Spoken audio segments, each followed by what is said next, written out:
कृष्ण कृष्ण कृष्ण हरे हरे हरे राम राम हरे। તો શ્રી શ્રી રાધા ગોવિંદા મંદિર ઇસ્કોન મેંગલુરુ પરિવાર તરફથી હું તમારા બધાનું સ્વાગત કરું છું.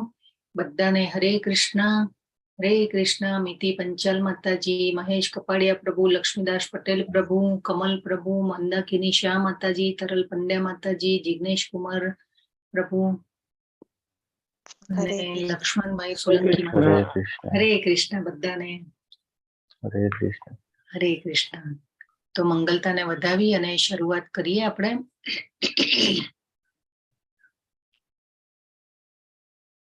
ઓમ અજ્ઞાનતિમિરાન્ધસ્ય જ્ઞાનાંજન શલાકયા ચક્ષુરુન્મિલિતં યેન તસ્મૈ શ્રી ગુરવે નમઃ.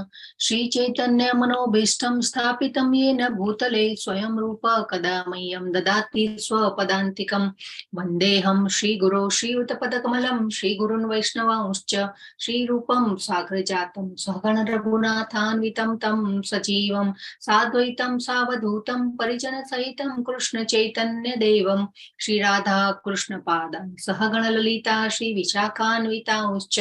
હે કૃષ્ણ કરુણા સિંધો દીનબંધો જગતપતે ગોપેશ ગોપિકા કાંત રાધાકાંત નમોસ્તુતે.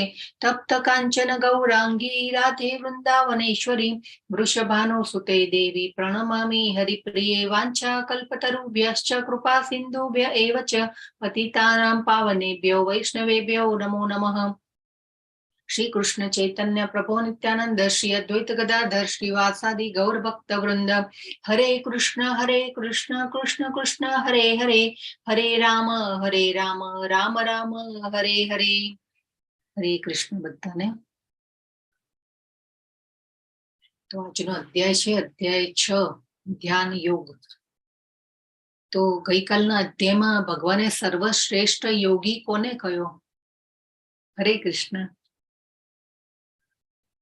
તો લાસ્ટ શ્લોક હતો.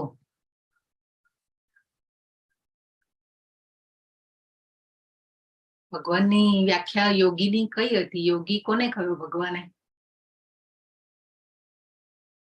ભગવાને કહ્યું કે જે ક્રોધના આવેગને, વાસનાના આવેગોને એ રોકી શકે, કામ ક્રોધ મોહ મદ મત્સર, અને એને જો કંટ્રોલ કરી શકે એને ભગવાને સાચો યોગી કયો હતો.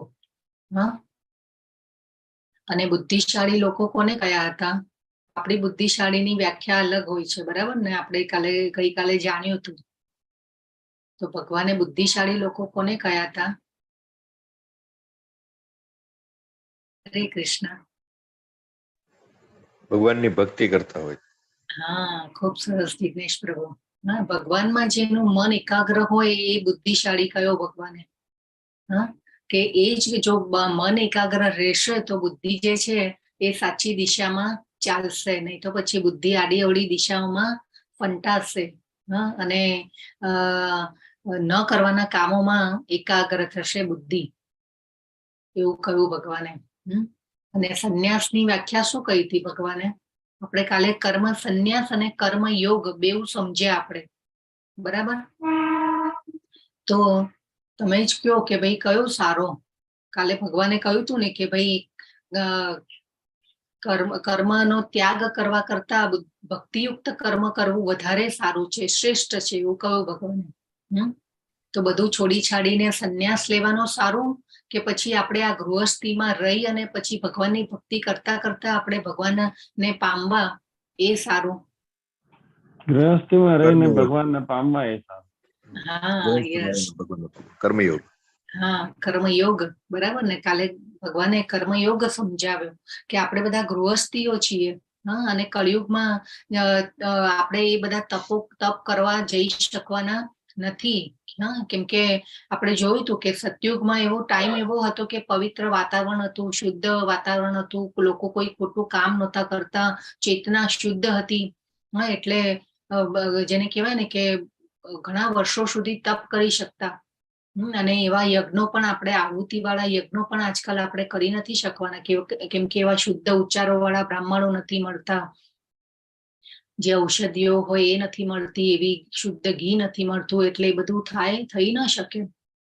હા, અને સતયુગમાં તો 1,00,000 વર્ષનું આયુષ્ય હતું, પછી ત્રેતાયુગમાં 10,000 વર્ષનું થયું, દ્વાપર યુગમાં 1,000 વર્ષનું, અને અત્યારે કળિયુગમાં આપણે જોઈએ છે કે મેક્સિમમ લોકો 100 વર્ષનું. અને હવે તો શું થઈ રહ્યું છે જો, હા, કેટલું બધું, જેને કહેવાય ને કે 70 કે 80 વર્ષ, 100 વર્ષ તો માણસ બહુ ઓછા લોકો જીવે છે. અને એ પણ આપણે અત્યારે જોઈ રહ્યા છે કે 35-40ની ઉંમરમાં લોકોને હાર્ટ એટેક આવે છે. કેટલી બધી માંદગીમાં બધા નાના નાના માણસો મૃત્યુ પામે છે. તો આ બધું શેના કારણે થઈ રહ્યું છે? કેમ કે ભગવાનમાં મન એકાગ્ર નથી, અને યજ્ઞ ઓછા થઈ ગયા છે. એટલે કળિયુગમાં ચૈતન્ય મહાપ્રભુ આવ્યા અને મહામંત્ર જપ યજ્ઞનો મહિમા સમજાવીને આપણે ગયા. તો હવે ભગવાને ગઈકાલના અધ્યાયમાં આપણને કીધું કે કર્મ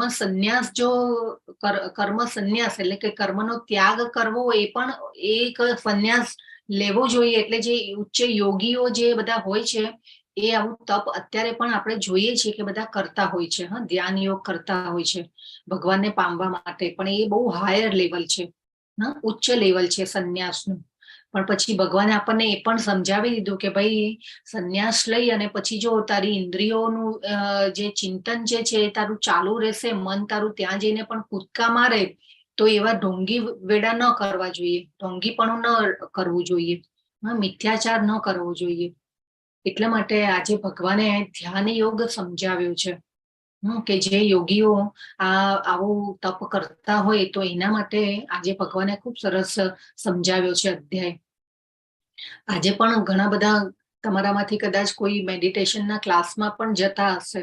આજે પણ આપણે જોઈએ છીએ બધું ધ્યાન ને બધું કરતા હોય, ધ્યાન કરાવતા હોય, પછી ઓમનો ઉચ્ચાર કરાવતા હોય, પણ આપણે એની પાછળનો હેતુ શું છે એ આપણે જાણતા હોતા નથી.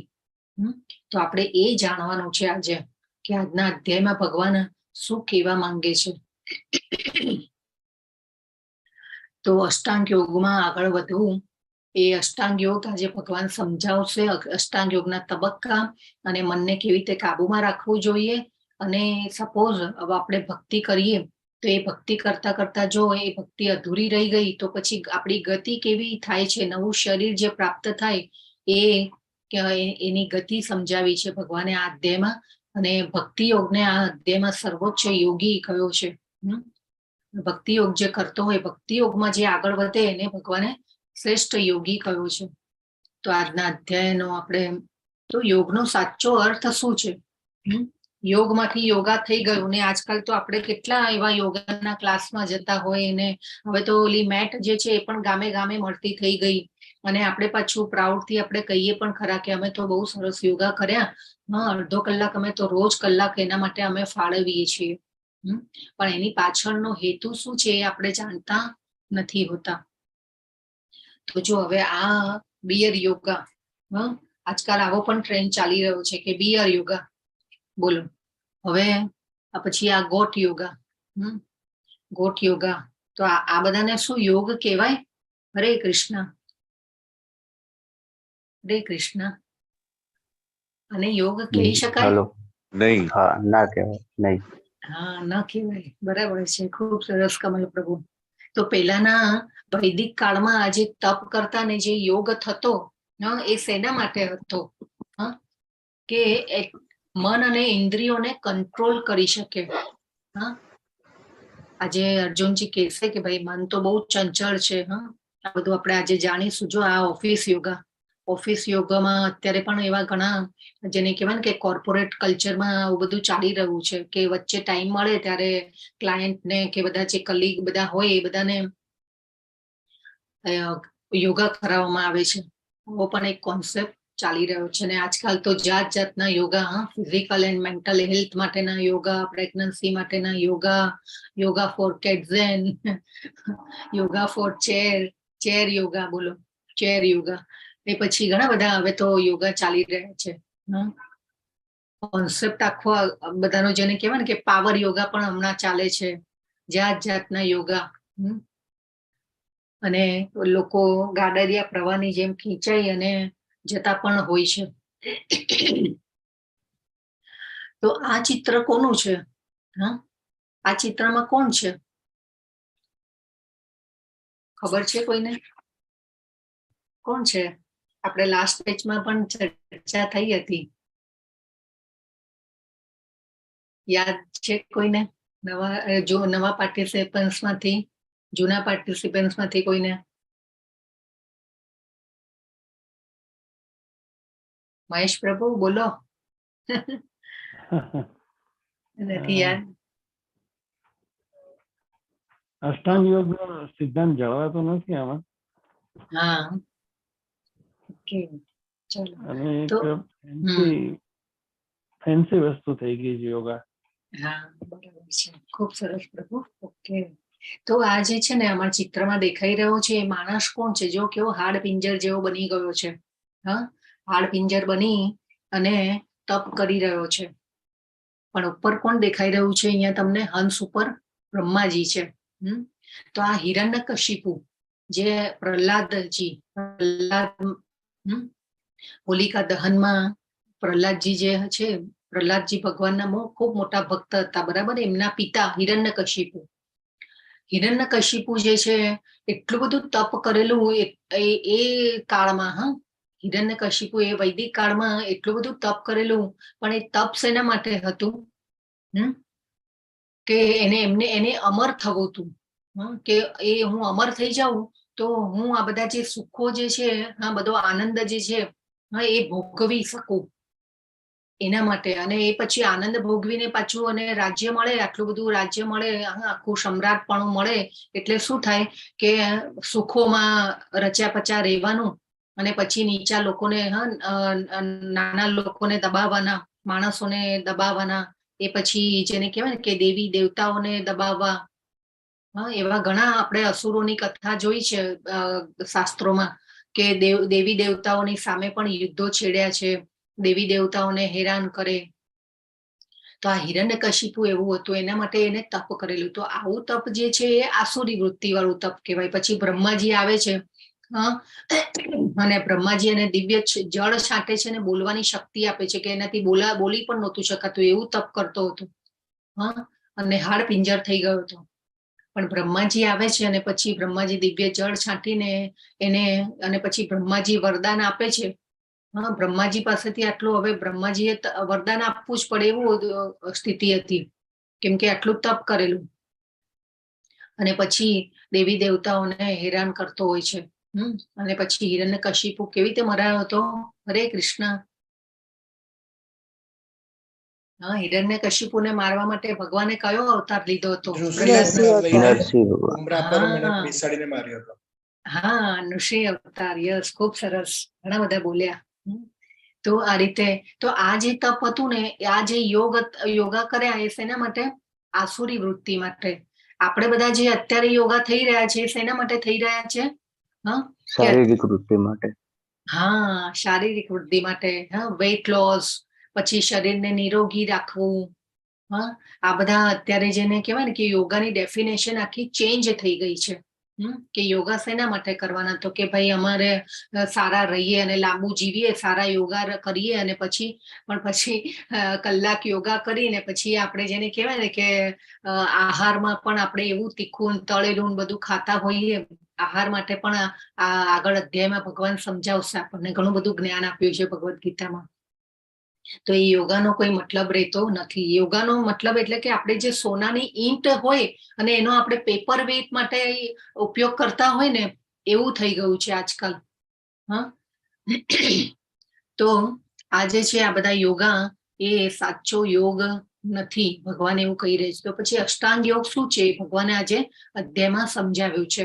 તો પહેલો શ્લોક છે, પૂર્ણ પુરુષોત્તમ પરમેશ્વર બોલ્યા, જે મનુષ્ય પોતાના કર્મના ફળ પ્રતિ અનાસક્ત છે અને જે પોતાના કર્તવ્ય અનુસાર કર્મ કરે છે તે સંન્યાસી છે, તથા તે જ સાચો યોગી પણ છે. જો ભગવાન શું કે છે? પોતાના કર્મના ફળ પ્રતિ અનાસક્ત છે. એટલે કર્મનું ફળ, આપણે જે પણ કર્મ કરીએ, સારા પુણ્ય કર્મો કરીએ, સત્કર્મો કરીએ, એનું પણ ફળ તો ભગવાન આપે જ છે. પછી આપણે ઘણીવાર ભક્તોના સંગમાં આવીને ભક્તિ પણ કરીએ તો શું થાય? ભગવાન ધીરે ધીરે ધીરે કરીને પછી આપણને સુખ આપવાનું ચાલુ કરે. હા, એટલે એ ફળ થયું કહેવાય. ધન સંપત્તિ શક્તિ આપે, સામર્થ્ય આપે ભગવાન, હા, કાર્ય કરવાનું. અને તો એ ફળ જે આપે છે ભગવાન, એને આપણે શેના માટે યુઝ કરવાનું છે? ફરીથી પાછું એ જ કર્મ ફળને આપણે ભગવાનને અર્પિત કરવાનું છે. જો એ ભગવાનને અર્પિત કર્યા વગર આપણે આપણી ઓનલી ઇન્દ્રિય તૃપ્તિ માટે જો એનો યુઝ કરીએ છીએ તો પછી આપણે બંધનમાં આવીએ છીએ. કેમ કે ભગવાને આ અધ્યાયોમાં આપણને સમજાવ્યું 1 થી 6 અધ્યાયોમાં કે જે પણ કંઈ કર્મ કરીએ છીએ એમાં થોડું પાપ તો રહેલું જ હોય છે. આપણે જોયું હતું ને ઉદાહરણ કે આપણે જે ભોજન લઈએ છીએ, એ રોટલી ખાઈએ છીએ, રોટલી સુધી પહોંચે છે જે ભોજન, ત્યાં સુધીમાં તો અનેક જીવો જે છે કે મૃત્યુ પામ્યા હોય છે. પછી એક નૃગ મહારાજની પણ આપણે કથા જોઈ. તો નૃગ મહારાજની કથામાં પણ ભલે ને નૃગ મહારાજ અજાણતા એ ગાય એમના ત્યાં આવી ગઈ હતી, પણ એ સકામ કર્મો જે એમને કર્યા, પુણ્યનું ફળ જે છે એ ભોગવવા માટે પછી તો સ્વર્ગમાં ગયા, પણ પછી એમને જેને કહેવાય ને કે મહાકાય ગરોળી થઈ અને ઓલા કુવામાં પડી રહેવું પડ્યું. અને એ પણ કેટલો સમય ખબર છે? એક કલ્પમાંથી બીજા કલ્પ સુધીનો. અને કૃષ્ણ ભગવાન ત્યારે તો દાદા બની ગયા હતા, એમના પૌત્રો પણ હતા. દ્વારિકા નગરીમાં એ જે ગોપ બાળકો હતા એ રમવા જાય છે, બધું કરવા માટે. એમની પિકનિક, આપણે અત્યારે પિકનિક રમવા પણ જાય ને, ત્યારે તો ત્યારની ઘટના હતી. અને નૃગ મહારાજ જે છે ઈક્ષ્વાકુ મહારાજના પુત્ર હતા. એટલે રામ જ્યારે હતા, રામ ભગવાન એ કલ્પમાં એ નૃગ મહારાજ હતા, અને એ પછી આખું કલ્પ જો ત્યાં કુવામાં પડી રહેવું પડ્યું. એટલે એ કર્મના બંધનો લાગે છે. આપણે જે કંઈ પણ કર્મ કરીએ, આપણે પછી એ કર્મ મનથી કરીએ, વિચારોથી કરીએ, શરીરથી કરીએ, બધાનામાં જો ભગવાનને સેન્ટરમાં નથી રાખતા તો પછી એ બંધનો ઉત્પન્ન થાય. અને એ પાછા બંધનો પૂરા કરવા માટે આપણે પાછું નવું શરીર મળે, અને નવું શરીર મળે એટલે આપણે આ પાછા નવા શરીરમાં પાછા બંધનો ઉત્પન્ન થાય, અને કર્મના ફળો હોય એ બધા સંચિત થતા રહે. પાપ કર્મના ફળ બી સંચિત થતા હોય. એટલે ધીરે ધીરે જેને કહેવાય ને કે એ બધાનું ફળ આપણને આ જીવનમાં પણ આપણે સુખ અને દુઃખ ભોગવીએ છીએ, તો એ કર્મના પરિણામ છે આપણા. હા, તો આ રીતે આપણે જોવાનું છે કે આપણે કર્તવ્ય, આપણને જે પણ ડ્યુટીમાં મૂક્યા છે ભગવાને, એ ડ્યુટીમાં રહીને આપણે ભગવાનને સેન્ટરમાં રાખીને કર્મ કરવાના છે. હા, તો એ કર્મ કેવી રીતે કરવા? ભાઈ 11નો આપણે ઉપવાસ કરીએ, પછી ભગવાનને ભોગ લગાવીએ. ભોગ બનાવતા પણ આપણે ગૃહિણી વિચાર કરી શકે કે ભાઈ હું ભગવાન માટે બનાવ્યું છું. પછી આપણું ફેમિલી હોય તો આપણા ફેમિલીમાં પણ જે પણ મેમ્બર્સ છે એ ભગવાનના અંશ છીએ. જે પ્રભુજીઓ હોય એ આવો વિચાર કરી શકે કે ભાઈ આ જે ફેમિલી છે એ ભગવાનના અંશો છે, અને એની સેવા કરવા માટે અહીંયા મને મોકલ્યો છે, અને મારે એમનું ભરણ પોષણ કરવાનું છે. તો એમની પણ ઉચ્ચ ગતિ થાય એવો આપણે પ્રયત્ન કરીએ. એ લોકો પણ જન્મ મરણના ચક્રમાંથી છૂટે. આપણા ભગવદ્ ગીતાના ક્લાસોમાં બાળકોને આપણે કરાવીએ, પછી માળા કરાવીએ. એ પછી આપણે એ પણ કરી શકીએ કે રાત્રે રોજ બેસી અને આપણે આખો પરિવાર સાથે એક માળા કરી શકીએ, તો આપણા બાળકો પણ સાથે જોડાય. ભોજન કરતી વખતે પણ પહેલા પ્રાર્થના કરીએ તો આપણા બાળકો પણ એવી બધી આદતો પડે. તો આ ભગવાન કે છે કે આ જે બધું કરે છે એ સંન્યાસી છે, તથા તે જ સાચો યોગી પણ છે, અને નહીં કે જે અગ્નિ પ્રગટાવતો નથી અને કર્તવ્ય કર્મ કરતો નથી. તો જે પોતાના કર્તવ્ય માં જેને ફરજ રૂપે જે ભગવાને આપણને જે ફરજો આપેલી છે એ આપણે ફરજો નિભાવતા નથી, તો એ પણ યોગ્ય નથી, એવું ભગવાન અહીંયા કહી રહ્યા છે. તો મનુષ્ય પોતાના મનની સહાયતાથી પોતાનો ઉદ્ધાર કરવો જોઈએ અને પોતાનું પતન થવા દેવું ન જોઈએ. આ મન બદ્ધ જીવનું મિત્ર પણ છે અને શત્રુ પણ છે. જો ભગવાને શું કહ્યું? ઉદ્ધરે દાત્મનાત્માનમ. ઉદ્ધાર શબ્દ ક્યાંથી આવ્યો? આપણે ગુજરાતીમાં બોલીએ છીએ ઘણી વાર કે ભાઈ આટલું કર તો તારો ઉદ્ધાર થઈ જશે. આપણે બાળકોને ઘણી વાર ભણતા ન હોઈએ તો આપણે કહેતા હોઈએ કે ભાઈ ભણ, તારે સેટ નથી થવાનું ભાઈ, કે ભાઈ નહીં તો તારો ઉદ્ધાર કેવી રીતે થશે? પણ અહીંયા જો ભગવાન શું કે છે કે ઉદ્ધાર કેવી રીતે થશે કે મારામાં મનને એકાગ્ર કરશો તો ઉદ્ધાર થશે, અને પોતાના મનની સહાયતાથી. આજકાલ એવો અત્યારે સમય આવી ગયો છે ને કે આપણે કોઈને કંઈ કહી શકાતું નથી, અને કોઈને સાંભળવું ગમતું પણ નથી. પહેલા તો જો પહેલાના કાળમાં આપણે થોડાક ટાઈમ પહેલા જઈએ ને તો પણ આગળ તો આપણે ઘણીવાર ટીચર્સ કે ગુરુઓ જે હોય એ કહી શકતા હતા. પણ અત્યારે તો કેવું છે કે આપણા બાળકને જો કંઈક કહી દીધું હોય ટીચર્સે તો આપણે તરત બીજા દિવસે સ્કૂલમાં પહોંચી જઈએ કે ભાઈ મારા બાળકને આવું કેમ કહ્યું તમે. તો અહીંયા ભગવાન કહે છે કે પોતાના મનની સહાયતાથી પોતાનો ઉદ્ધાર કરવો જોઈએ અને પોતાનું પતન થવા દેવું ન જોઈએ. તો ભગવાન અહીંયા સમજાવી રહ્યા છે કે આપણે આપણા મનનો ઉદ્ધાર, કેમ કે મન ઘણી ઈચ્છા ઉત્પન્ન કરવાનો છે. મન જે છે ને એ ઈચ્છા ઉત્પન્ન કરે કે ભાઈ આ કરવું છે, પેલું કરવું છે. મન તો ઈચ્છા ઉત્પન્ન કરતું જ રહેવાનું છે. પણ બુદ્ધિ જે છે એ સારા સારની આપણને સમજ આપે કે આ સારું છે ને આ ખરાબ છે, આ રસ્તે જઈશ તો તું ફંટાઈ જઈશ, આ રસ્તો પકડ. એ આપણને કોણ સમજાવે? બુદ્ધિ સમજાવે. પણ એ બુદ્ધિ ક્યારે સમજાવી શકે કે જ્યારે ભગવાનમાં મન એકાગ્ર હોય અને દ્રઢ નિશ્ચય વાળી બુદ્ધિ થાય તો આપણે સમજી શકીએ.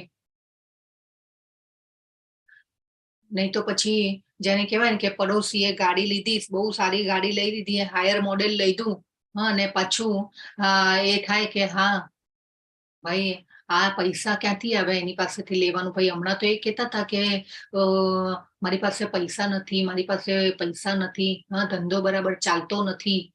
અને આ અત્યારે ગાડી લેવાના પૈસા ક્યાંથી આવી ગયા? જો મન ક્યાં ક્યાં ફસાઈ જતું હોય છે. આવું થાય છે ને, બધાને થતું હોય. ઘણા બધા આવું આપણે વિચાર કરી નાખતા હોઈએ છીએ. જો આ વિચાર આવે એટલે ઘણીવાર શું થાય કે આપણે બીજાના, જેને કહેવાય ને કે બીજાના સુખે આપણે ઘણા વધારે દુઃખી થતા હોઈએ છીએ. એટલા માટે ભગવાન અહીંયા સમજાવી રહ્યા છે કે આપણા મનની સહાયતાથી જ પોતાનો ઉદ્ધાર કરવો જોઈએ. ભલે ને પડોશીએ ગાડી લીધી કે કંઈ પણ કરે, એની જે અસર જે છે આપણા મન ઉપર થવી ન જોઈએ. કે મારી પાસે જે છે એ મારી પાસે સંતોષ હોવો જોઈએ કે નહીં, મારી પાસે જે છે. નહીં તો પછી ઘણીવાર શું થાય કે કેપેસિટી હોય ન હોય, પછી લોન લેવીને ઉધારી કરવીને કેટલું પછી એમાં પાછા ફસાય બધા, અને પાછા કર્મ બંધનો ઉત્પન્ન થાય. એટલે આ બધા પ્રોબ્લેમ્સ થાય. એટલા માટે ભગવાન અહીંયા સમજાવી રહ્યા છે કે મનની સહાયતાથી પોતાનો ઉદ્ધાર કરવો જોઈએ અને પોતાનું પતન થવા દેવું ન જોઈએ. આ બહુ ઇમ્પોર્ટન્ટ શ્લોક છે. કેમ કે મન જે છે મન જો ભગવાનમાં એકાગ્ર રહેશે તો આપણું મિત્ર બનશે, નહીં તો પછી મન જે છે આપણું દુશ્મન બનશે. એટલે મનને મિત્ર બનાવવાનું છે. તો યોગ અને ભોગ વચ્ચે શું તફાવત? તો સદબુદ્ધિ શું છે? યસ, બરાબર છે. એટલે ઘણીવાર મારા મતે સોરી માતાજી, જી બોલો પ્રભુ. મારા મતે યોગનો અર્થ જ આ છે કે મન અને તમારી જે કર્મ જે છે એ બેની વચ્ચેનું એક પરફેક્ટ બેલેન્સ હોવું જોઈએ. એટલે તમારું મન ત્યારે જ તમને મદદ કરશે જ્યારે તમારું મન તમારા કંટ્રોલમાં હોય અને તમને કર્તવ્ય પ્રમાણે કર્મ કરવાની પ્રબુદ્ધિ આપતો રહે. બરાબર, ખૂબ સરસ. તો જ જ્ઞાન વધે. ખૂબ સરસ. યસ, વિજય પ્રભુ, મહેશ પ્રભુ, ધન્યવાદ પ્રભુ. યસ. નહીં તો પછી ઘણી વાર તો આપણે ઓફિસેથી આવ્યા, પછી નાહી ધોઈને બેઠા કે ભાઈ ફ્રેશ થવું છે, ટીવી જોવા બેઠા. ટીવીમાં તો આજકાલ કેટલી બધી સિરિયલો ને કેવું બતાવતા હોય છે. લોકોના મન ક્યાં ફસાતા હોય છે. તો ટીવી જોવા બેસશે ને તો આપણે એમ થાય કે મન શાંત થશે, પણ ઈચ્છાઓ ઉપરથી વધારે ને વધારે વધતી જાય. એટલે મન વ્યાકુળ થાય. પછી ઓલો ધોની આવીને કહે કે ભાઈ आपके पास एलसीडी टीवी नहीं है तो आपके पास आपका टीवी डब्बा है, તો પછી મન ફસાય કે ભાઈ આ ટીવી મારી પાસે નથી. પછી આટલા પિક્સલ કેમેરાનો ફોન તમારી પાસે નથી તો આપણું પાછું મન ફસાય કે ભાઈ આપણે આ ફોન લેવો છે. કેટલું જેને કહેવાય ને કે અત્યારે તો જાત જાતના અત્યારે કળિયુગમાં એટલા બધા એવા ન્યૂઝ આવી ગયા છે કે પ્રલોભનો વધી ગયા છે. પ્રલોભનો વધી ગયા છે આજકાલ. હા, વોટ્સએપ પર બી એવા મેસેજો, સિરિયલોમાં તો મને એમ થાય છે કે સિરિયલો તો જોવી જ ન જોઈએ. એવું નથી, સારી સિરિયલો પણ બને છે, ભગવાનની પણ સિરિયલો બને છે, પણ એ ભગવાનની સિરિયલોમાં પણ એક્ઝેક્ટ વસ્તુ જે છે એમાં ભગવાનની સિરિયલોમાં પણ નારદજીને કેટલા ખરાબ રીતે ચિતરે છે લોકો. હા, કેટલું અજ્ઞાન ફેલાયેલું છે. આજના જે સિરિયલોના જે નિર્માતાઓ છે એ ઇડિયટ બોક્સ જે નામ જૂના જમાનાથી રાખેલું છે ને એને સાદર કરી રહ્યા છે. હા, યસ. તો આપણો જે અત્યારે સમાજ અને આપણું આ જે આપણે યંગ જનરેશન જે છે ને ક્યાં જઈ રહ્યું છે ને, એટલે ખરેખર તો બાળકોને તો અત્યારે આપણી એજ્યુકેશન સિસ્ટમમાં પણ ભગવદ્ ગીતાને જેને કહેવાય ને કે આપવી જોઈએ. એના માટે તો બહુ પ્રયત્નો આપણે કરવા જોઈએ કે એજ્યુકેશન સિસ્ટમમાં આવી જાય ભગવદ્ ગીતા. વધારવા માટેની કોશિશ હોય છે. હા, યસ. કેટલું બધું. હા, આપણું જો આપણા સંતાનો, આપણા બાળકો તો આપણી મૂડી છે. હા, અને આપણા બાળકોનામાં જેવા સંસ્કાર આવશે એવા આગળની પેઢી અને સમાજ ઉભો થશે. અને અત્યારે આપણે જોઈ રહ્યા છે કે કેટલું એવેન્યુઝ. અને ઘણીવાર જો ઘણા લોકો છે ને બહુ આત્મકથાઓ પણ વાંચતા હોય, ઘણા એવા જેને કહેવાય ને સક્સેસ પીપલની આત્મકથાઓ વાંચતા હોય કે એને તો બહુ સ્ટ્રગલ કરી અને એને તો આટલું બધું ભેગું કર્યું હવે અને આ જગ્યા ઉપર પહોંચી ગયા. હા, ઘણા બધા એવી આત્મકથાઓ પણ વાંચતા હોય. પણ એ આત્મકથાઓ પણ પ્રભુપાદ શું સમજાવે છે કે આત્મકથાઓ પણ ઇન્દ્રિય તૃપ્તિ કરવાના સાધન છે. ખૂબ સરસ. પ્રભુપાદના તમે ભાગવત વાંચો, તમે ભગવદ્ ગીતા વાંચો, કે એ વાંચી અને પછી જે વાંચતો હોય એના મનમાં શું ઈચ્છા ઉત્પન્ન થાય કે મારે પણ આટલા પૈસા ભેગા કરવા છે, હા, મારે પણ આ કરવું છે, મારે પણ આ ભોગ ભોગવવા છે. અને હવે તો કેવું પેલો ફરવા જવાનો બહુ ટ્રેન્ડ આવી ગયો છે. હા, અહીંયા જવું, પેલે જવું. પણ એ ફરવા જઈએ તો પણ એવા આપણે પર્યટન સ્થળ આપણે જોવા જોઈએ કે ભાઈ ચલો વૃંદાવનની યાત્રા કરવા જઈએ. હા, તો પહેલા ભગવાનને યાદ કરી અને વૃંદાવનની યાત્રા કરીએ અને પછી ચલો ત્યાંથી દિલ્હી નજીક છે, દિલ્હી ફરીને આવીએ. એવી ભાવના, એટલે આપણે છે ને ભગવદ્ ગીતામાં આવી અને પછી આપણી ભાવનાને ચેન્જ કરવાની છે. તો આ રીતે આપણે જઈ શકીએ. હા, ભગવાનને સેન્ટરમાં રાખીને આપણે આ રીતે કર્મ કરી શકીએ. પણ અત્યારે તો શું કે ભાઈ ઠીક છે, દિલ્હી ગયા હતા ને એ બાજુ એટલે એમ થાય કે દિલ્હીથી વૃંદાવન નજીક હતું ને એટલે જઈ આવ્યા, દર્શન કરી આવ્યા, અડધો કલાક એમ કે દર્શન કરી આવ્યા જઈને. પણ ના, ભાવના શું હોવી જોઈએ? પહેલા વૃંદાવન જવાની હોવી જોઈએ. નહીં તો પછી ભાવના એવી પણ હોય કે ત્યાં બહુ લસ્સી સારી મળે છે, ઓલા ભાઈની લસ્સી બહુ સારી મળે, ત્યાં એ લસ્સી પીજો તમે. હા, તો આ બધી ઇન્દ્રિય તૃપ્તિ થઈ ગઈ. બરાબર ને? લસ્સી સારી મળે છે, ઓલી કચોરી બહુ સરસ મળે છે, કચોરી ખાજો તમે. હા, ત્યાંની બહુ ફેમસ છે. તો આવું બધું, એટલે આ બધી ઇન્દ્રિય તૃપ્તિ કહેવાય.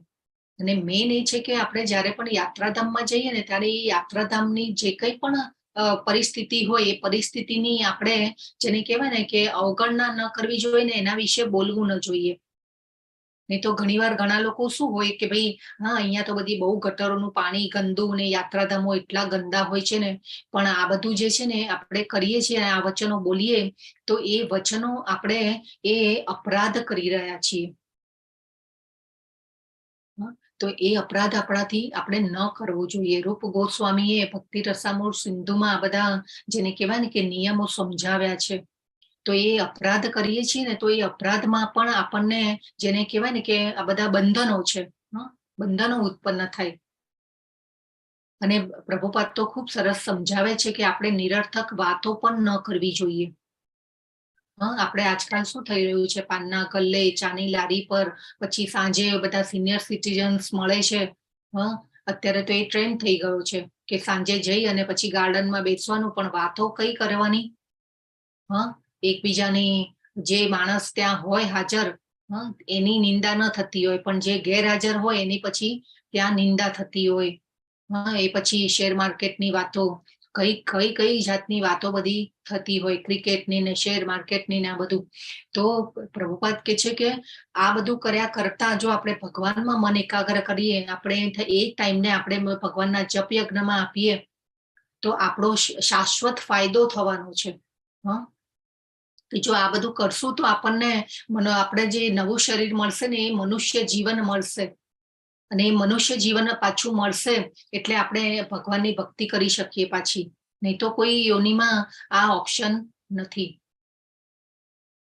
એટલે આપણો જે છે ને કહેવાય ને કે શ્રેય જોવાનું છે આપણે. ચલો આગળ જઈએ. આના ઉપર ઘણું બધું બોલી શકાય એમ છે, પણ આપણો સમયનો અભાવના લીધે આપણે બહુ કંટ્રોલ રાખવો પડે. જેને મન પર વિજય મેળવ્યો છે તેને માટે મન એ સર્વશ્રેષ્ઠ મિત્ર છે, પણ જે આમ કરવામાં નિષ્ફળ નીવડ્યો છે તેને માટે મન એ સૌથી મોટો શત્રુ બની રહે છે. જો ભગવાન શું કહી રહ્યા છે? મન પર જેને વિજય મેળવ્યો છે તેને માટે મન એ સર્વશ્રેષ્ઠ મિત્ર છે. એટલે મનને જો આપણે મિત્ર બનાવવું હોય, દોસ્ત બનાવવું હોય, એટલે મનની વાતો માનવાની નથી. જો મનની વાતો સાંભળીશું તો પછી આપણે મનના ગુલામ બનીશું. એટલે આપણે મનના ગુલામ નથી બનવાનું, મનને મિત્ર બનાવવાનું છે. અને મન તો પ્રભુપાદ કહે છે કે ભાઈ ઈચ્છાઓ તો ઉત્પન્ન થઈ જ રાખવાની છે. કેમ કે આ જેને કહેવાય ને કે આ એક મેન્ટાલિટી છે, હ્યુમન નેચર છે કે ઈચ્છાઓ તો ઉત્પન્ન થતી જ રહેવાની છે. એક ઈચ્છા પૂરી થઈ નથી કે બીજી ઈચ્છા, નાનું ઘર હોય તો પછી થોડુંક જેને કહેવાય ને કે સુખ સંપત્તિ આવે એટલે પછી મોટું ઘર લેવાની ઈચ્છા થાય, મોટું ઘર હોય તો પછી બંગલો લેવાની ઈચ્છા થાય. તો એ જ રીતે સેમ વે ગાડીઓમાં, પછી ઘણી બધી વસ્તુઓમાં આ રીતે થતું હોય, ઈચ્છાઓ ઉત્પન્ન થતી જોવાની. પણ એ ઈચ્છાઓને કંટ્રોલ આપણે કેવી રીતે કરી શકીશું? જ્યારે ભગવાનમાં મન એકાગ્ર હશે. તો અષ્ટાંગ યોગના 8 તબક્કાઓ છે. યમ, નિયમ, આસન, પ્રાણાયામ, પ્રત્યાહાર, ધારણા અને ધ્યાન, અને છેલ્લું છે સમાધિ. તો આ 8 જે છે અષ્ટાંગ યોગના તબક્કા છે. તો એમાં જોઈએ, પહેલું છે યમ. તો યમમાં કહ્યું છે કે તેને એકાંત સ્થળે એકલા રહેવું જોઈએ અને હંમેશા તેના મનને ધ્યાનપૂર્વક નિયંત્રિત કરવું જોઈએ. તો આ બધા જે સમજાવ્યા છે ભગવાને તબક્કા, એ અષ્ટાંગ યોગ માટે, કેમ કે એ ટાઈમમાં ધ્યાન યોગ થતો હતો તો એના માટે સમજાવે છે. પણ આપણે અત્યારની સિચ્યુએશન પ્રમાણે સમજીએ તો એકાંત સ્થળે એકલા રહેવું જોઈએ અને હંમેશા મનને ધ્યાનપૂર્વક નિયંત્રિત કરવું જોઈએ. તો આપણે અત્યારે શું કરી રહ્યા છે? સાંજે જઈને પછી ગાર્ડનમાં બેસીએ, આ બધું ન કરવું જોઈએ. પછી ગૃહિણીઓને ઘણીવાર મેં સાંભળ્યું છે ઘણા બધાના મોઢે કે મને તો છે ને બહુ ઘરમાં ગમે જ નહીં, હું તો સાંજ પડે ને એટલે બહાર નીકળી જાઉં. અને પછી શું આપણે કરીએ, બીજા 2-4 જણા સાંજે મળે આપણે, પછી એની સાથે કોઈની નિંદા કુઠલી, એ બધું આપણે, અને ઘણીવાર અજાણતા પણ થઈ જતું હોય છે. જો અહીંયા છે ને કોઈએ પર્સનલી લેવાનું નહીં કે આપણે આ બધું જે એક હ્યુમન નેચર છે ને આપણે એની વાત કરી રહ્યા છીએ, બરાબર? એટલે ભગવાન અહીંયા કહે છે કે એકાંત સ્થળે એકલા રહેવું જોઈએ. એટલે આપણે ઘરમાં પણ આપણે જો એકલા હોઈએ તો આપણને વિચાર આવવો જોઈએ કે લાવ ભગવદ્ ગીતા વાંચી લઉં, ભાગવતમ વાંચી લઉં, હું આ ક્લાસ એટેન્ડ કરું. તો એ બધા વિચાર આવવા જોઈએ. તો એ પણ આપણે, અને એકાંત, અને કોઈ ભક્તોનો સંગ કરીએ, ભક્તોના સંગમાં રહેવાનું પણ ખૂબ મહત્વ છે. અને ન મળે કોઈ તો આપણે પ્રભુપાદના પુસ્તકોનો સંગ કરવાનો, ખૂબ બધું જ્ઞાન મળે છે આપણને એમાંથી. એટલે આ ભગવાને તો આપણે અત્યારની સિચ્યુએશનમાં પણ સમજી લઈએ. પછી નિયમ. તો નિયમ, જે મનુષ્ય અતિશય આહાર લે છે અથવા બિલકુલ આહાર લેતો નથી, અતિશય ઊંઘે છે કે પૂરી ઊંઘ લેતો નથી, તેને માટે યોગી થવાની શક્યતા નથી. તો જો હંમેશા જીવનમાં બધાનું બેલેન્સ હોવું જરૂરી છે. ડિસિપ્લિન. પછી અતિશય નિદ્રાને પણ અજ્ઞાન કહ્યું છે. તો યમ એટલે બાહ્ય શિસ્ત, એક્સટર્નલ ડિસિપ્લિન, કે શું શિસ્ત રાખવું જોઈએ. પછી નિયમ જે છે આંતરિક શક્તિ, ઇન્ટરનલ ડિસિપ્લિન, શું ખાવું, શું ન ખાવું, કેવી રીતે રહેવું જોઈએ. તો આહાર, વિહાર, નિદ્રા તથા કાર્ય કરવાની આદતોમાં નિયમિત રહેવું જોઈએ. તો આ આદતોમાં નિયમિત કેવી રીતે રહેવું જોઈએ? હવે ડિસિપ્લિનમાં આપણે એક ઉદાહરણ લઈએ કે આપણે સપોઝ ફેમિલી મેમ્બર્સમાં જ આપણે ઘણીવાર બહારગામ જવાનું હોય તો બહારગામ જઈએ ને તો પણ ઘણીવાર આપણા ફેમિલી મેમ્બર્સમાં પણ આપણે જોઈએ છે કે ઘણા મેમ્બર હોય વ્યક્તિ હોય તો બહારગામ જવાનું હોય તો એની 2 દિવસ પહેલેથી બેગ રેડી હોય, બધું આમ વ્યવસ્થિત ભરી દીધું હોય, પણ એક વ્યક્તિ જે છે તો એ જેને કહેવાય ને કે નીકળવાનું હોય ને એના એ દિવસે સવારે અથવા તો જેને કહેવાય ને કે 2 કલાક પહેલા જ બેગ ભરવા બેસે, મારું અને પછી જયારે પહોંચે ત્યારે મારું આ રહી ગયું ને પેલું રહી ગયું. તો આ જે આપણી જે મેન્ટાલિટી જે છે એને આપણે તોડવાની છે. આપણે હંમેશા જીવનમાં ડિસિપ્લિન રાખવાનું છે. એટલે અને બધા જ કાર્યોમાં જો શિસ્ત હશે, ડિસિપ્લિન હશે, વહેલું સવારે ઉઠવું, બ્રહ્મ મુહૂર્તમાં ઉઠવું, જપ યજ્ઞ કરવા, તો આ બધું કરવું જોઈએ, વહેલું સુઈ જવું જોઈએ. પરંતુ આપણે તો એ પણ નથી કરી શકતા. અત્યારે તો એના માટે પણ બધા એટલા બધા ટીવીમાં એવા ન્યૂઝ આવી ગયા છે. હોટસ્ટાર ને નેટફ્લિક્સ ને આ તે કેટલું વધી ગયું છે ને પછી બાળકો એના ઉપર ખેંચાય. અને પછી શું થાય, મોડા ઉઠવાનું, અને યંગ જનરેશન જે છે ટોટલી તમો ગુણમાં ગરકાવ થઈ રહ્યું છે. રાત્રે મોડા સુઈ જવું, બહાર ફરવા જવું, મૂવી થિયેટરો.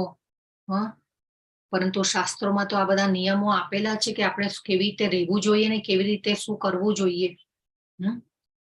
તો શાસ્ત્રોમાં કહેલું છે કે આપણે વહેલું ઉઠવું જોઈએ ને વહેલું સૂવું જોઈએ, બ્રહ્મ મુહૂર્તમાં ઉઠી જવું જોઈએ. જયારે ભગવાન આ ધરાતલ ઉપર હતા, પૃથ્વી પર પ્રગટ થયા, ત્યારે ભગવાન પોતે પણ આ બધા નિયમોનું પાલન કરતા હતા. આપણે જોયો ને ઓલો શ્લોક, યદ્યદાચરતિ શ્રેષ્ઠ તત્ત દેવે તરોજ્જોર્ન, કે જે મહાપુરુષ જે આચરણ કરે છે એનું જે પાછળ વાળા લોકો જે છે એનું અનુસરણ કરે છે.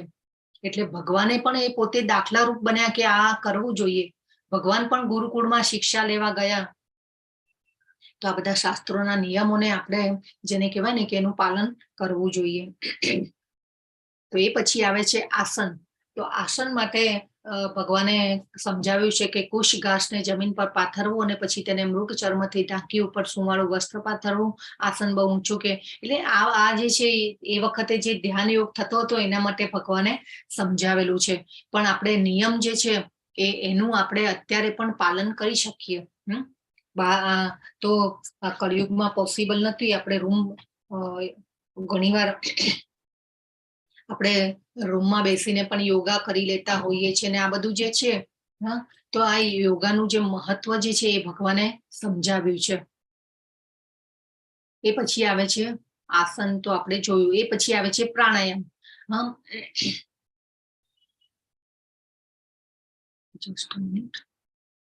તો યોગીએ પોતાનું શરીર, ગરદન તથા આપણે આ જોયું નાકના અગ્રભાગ પર દ્રષ્ટિ રાખવી જોઈએ. આ પ્રમાણે તે સ્થિર તથા સંયમિત મનથી, ભય રહિત તથા વિષય જીવનથી પૂર્ણ રીતે મુક્ત થઈને મનુષ્ય અંતઃકરણમાં મારું ચિંતન કરવું જોઈએ અને મને જ પોતાનું અંતિમ ધ્યેય માનવું જોઈએ. તો જે આવો ધ્યાન યોગ કરતા હોય છે એમને જે આ રીતે કરવું જોઈએ એવું ભગવાન કહી રહે છે. પોતાની ગરદનને અને માથું ટટ્ટાર રાખવું જોઈએ. પછી નાકના અગ્રભાગ ઉપર દ્રષ્ટિ સ્થિર રાખવી જોઈએ. અને મનુષ્યના અંતઃકરણમાં મારું ચિંતન કરવું જોઈએ. અને આવો ધ્યાન યોગ કરતા હોય ને એને અનેક વર્ષોની પ્રેક્ટિસ પડે. અને પ્રેક્ટિસ એ લોકો અભ્યાસ કરે ત્યારે જાણે કહેવાય ને કે ધ્યાન અને ધારણા સમાધિનું જે સ્ટેજ હોય એ આવી શકે. પ્રાણાયામ, તો પ્રાણાયામમાં ભગવાન કે છે સર્વ બાહ્ય ઇન્દ્રિય વિષયોને બહાર કરીને દ્રષ્ટિને 2 ભ્રમરોની વચ્ચે કેન્દ્રિત કરીને શ્વાસ તથા ઉચ્છ્વાસને નસકોરાની અંદર રોકીને અને એ રીતે મન, બુદ્ધિ તથા ઇન્દ્રિયોને વશમાં રાખીને મોક્ષ પ્રતિ લક્ષ્ય રાખનાર યોગી ઈચ્છા, ભય તથા ક્રોધથી રહિત થઈ જાય છે. આવી અવસ્થામાં સતત રહેનારો યોગી નિસંદેહ મુક્ત હોય છે. તો પ્રાણાયામ જે છે એ પણ આપણે જોઈએ છે કે બ્રિધિંગ ઉપર આપણે કંટ્રોલ અત્યારે પણ બધા કરતા હોઈએ છે. બ્રિધિંગ ઇન, બ્રિધિંગ આઉટ, કુંભક, રેચક, આ બધા આપણે શબ્દો સાંભળ્યા છે. પરંતુ અત્યારે આપણે આસન અને પ્રાણાયામ ઉપર બહુ ફોકસ કરીએ છીએ. આસનોમાં તો ઘણા બધા આસનો આપણે, તમારામાંથી કેટલાક લોકો યોગા કરતા હશે તો ખબર પણ હશે. વજ્રાસન ને પવન મુક્તાસન ને કેટલા બધા આસન. હા, મત્સ્યાસન ને પગ કેવી રીતે ફોલ્ડ કરવા ને કેવી રીતે આ કરવું પેલું કરવું, તો એ બધા આપણે આસનો જો એટલે અત્યારનો જે હેતુ છે આ આસન અને પ્રાણાયામ ઉપર આવી ગયો છે. પરંતુ જેને કહેવાય ને કે પ્રભુપાદ ખૂબ સરસ સમજાવે છે કે આ આપણે કરીશું ને અત્યારના કળિયુગમાં તો પણ એનો કઈ બહુ મોટો ફાયદો થવાનો નથી. હા, એવું ભગવાન કહે છે. એના કરતા જો ભગવાનમાં મન એકાગ્ર કરીએ, આપણે જપ યજ્ઞ કરીએ તો એનો ફાયદો આપણને વધારે થાય છે. એ પછી આવે છે પ્રત્યાહાર. તો પ્રત્યાહારમાં આ પ્રમાણે શરીર, મન તથા કર્મમાં હર હંમેશ સંયમનો અભ્યાસ કરતો સંયમિત મનવાળો યોગી આ ભૌતિક અસ્તિત્વ સમાપ્ત થયે ભગવત ધામમાં ને પ્રાપ્ત કરે છે. પ્રત્યાહાર એટલે ઇન્દ્રિયોમાંથી પ્રાણ શક્તિને ખેંચી લેવી. હા, ખેંચી લેવાની અને ઇન્દ્રિયો ઉપર કંટ્રોલ કરવાનો, તો એને પ્રત્યાહાર કહેવાય. હા, તો એ અમુક એટલા બધા વર્ષો પછી એ સ્ટેજ આવી શકે. હા, આ બધા યોગી જે કરતા હોય, હા, એ બધા અત્યારે પણ આપણે હિમાલય બાજુ ને બાજુ જોઈએ તો આવા યોગીઓ અત્યારે પણ હોય છે અને કરતા પણ હોય છે. એ પછી આપણે દલાઈ લામાના જે બધા દલાઈ લામાને જે ફોલો કરતા હોય એ બધા યોગી પણ કરતા હોય છે આવો ધ્યાન યોગ. હા, અને એ લોકો ઈચ્છા મૃત્યુ પણ કરી શકે. પણ એ લેવલ બહુ હાયર લેવલ છે, ઉચ્ચ લેવલ છે. હા, આપણે બધા ગૃહસ્થીઓ અને પ્રભુપાદ ખૂબ સરસ સમજાવે છે કે આવો કોઈ પ્રયત્ન અત્યારે કરવો પણ ન જોઈએ ગૃહસ્થીઓએ. એ પછી આવે છે ધારણા. તો જ્યારે યોગી યોગ્યાભ્યાસ દ્વારા પોતાના માનસિક કાર્યોને સંયમિત કરી લે છે અને અધ્યાત્મમાં સ્થિત થઈ જાય છે, સર્વ ભૌતિક ઈચ્છાઓથી રહિત થઈ જાય છે, ત્યારે તે યોગમાં સુસ્થિર થયેલો કહેવાય છે. અને ધ્યાન. તો જેવી રીતે વાયુ રહિત સ્થાનમાં દીવો અસ્થિર થતો નથી, તેવી જ રીતે જે યોગીનું મન વશમાં હોય છે તે દિવ્ય આત્માના ધ્યાનમાં સદા સ્થિર રહે છે. તો આ બધું ધ્યાન અને આ જે લેવલ છે ને એ બહુ વર્ષોની પ્રેક્ટિસ પછી આવી શકે. નહીં તો શક્યતા નથી. નહીં તો આપણે તો જોયું, તમે શરૂઆતમાં જો માળા કરવા બેસશો ને તો પણ થશે તમને કે ભાઈ હાથ જે છે ને એ માળા ફેરવતું હોય પણ તમારું મન જે છે ને એ ક્યાંયનું ક્યાંય પહોંચી ગયું હોય. હા, પછી તમારા સગાવાલા કોઈ ઇન્ડિયામાં રહેતા હોય, ક્યાંક બીજી જગ્યાએ, પછી અમેરિકામાં રહેતા હોય કે ઓસ્ટ્રેલિયામાં હોય, કેનેડામાં હોય, તો ત્યાંય તમારું મન પહોંચી જાય. જો મનની ગતિ જુઓ જબરજસ્ત છે. હા, તો ત્યાં પણ પહોંચી જતું હોય પછી મન. એટલે પ્રભુપાદ ખૂબ સરસ સમજાવે છે કે બહુ જેને કહેવાય ને કે ગૃહસ્થીઓએ આ બધા ધ્યાન યોગમાં બહુ, અને અત્યારે આજે ભગવાન પણ સમજાવે છે કે ધ્યાન યોગ કરતા શું મહત્વનું છે. તો આ જે છે સમાધિનું લેવલ કયું છે ભગવાને. એ પછી હવે ભગવાન કહે છે, હે મધુસૂદન, આપે જે યોગ પદ્ધતિ સંક્ષેપમાં વર્ણવી છે તે મને અવ્યવહારુ તથા નિભાવી ન શકાય એવી લાગે છે, કારણ કે મન ચંચળ તથા અસ્થિર હોય છે. અર્જુનજી, હવે અર્જુનજી શું કહ્યું? હે મધુસૂદન. ચલો, મધુસૂદન કેમ કયા છે ભગવાનને? હરે કૃષ્ણ. આપણે આગળ હા, ખૂબ સરસ પ્રભુ. મધુ નામના. પછી કેશવ પણ કેમ કયા છે ભગવાનને?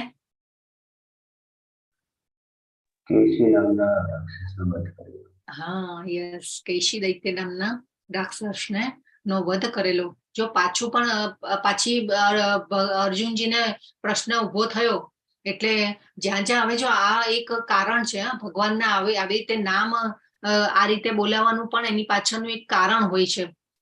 એટલા માટે અહીંયા અર્જુનજીને પ્રશ્ન ઉભો થયો, શંકા ઉત્પન્ન થઈ, એટલે પાછા મધુસૂદન કહ્યા કે ભાઈ મારી શંકાનું હવે નિવારણ કરો.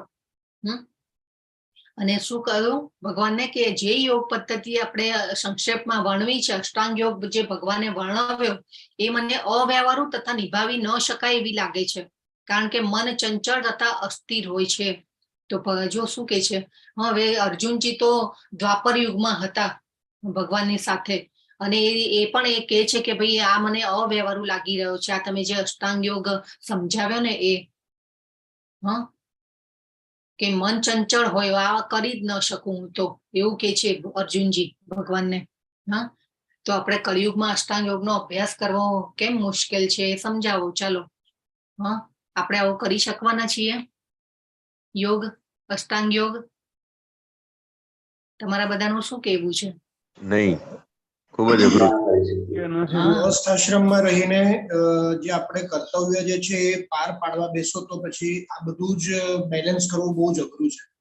હા, અઘરું અને છે. કદાચ એના માટે જ આપણે ગીતાનો અભ્યાસ કરી રહ્યા છે. હા, ખૂબ સરસ પ્રભુ. તો આપણે આ બધો કરી શકવાના નથી, આવો અષ્ટાંગ યોગ, ધ્યાન યોગ આપણે નહીં કરી શકીએ.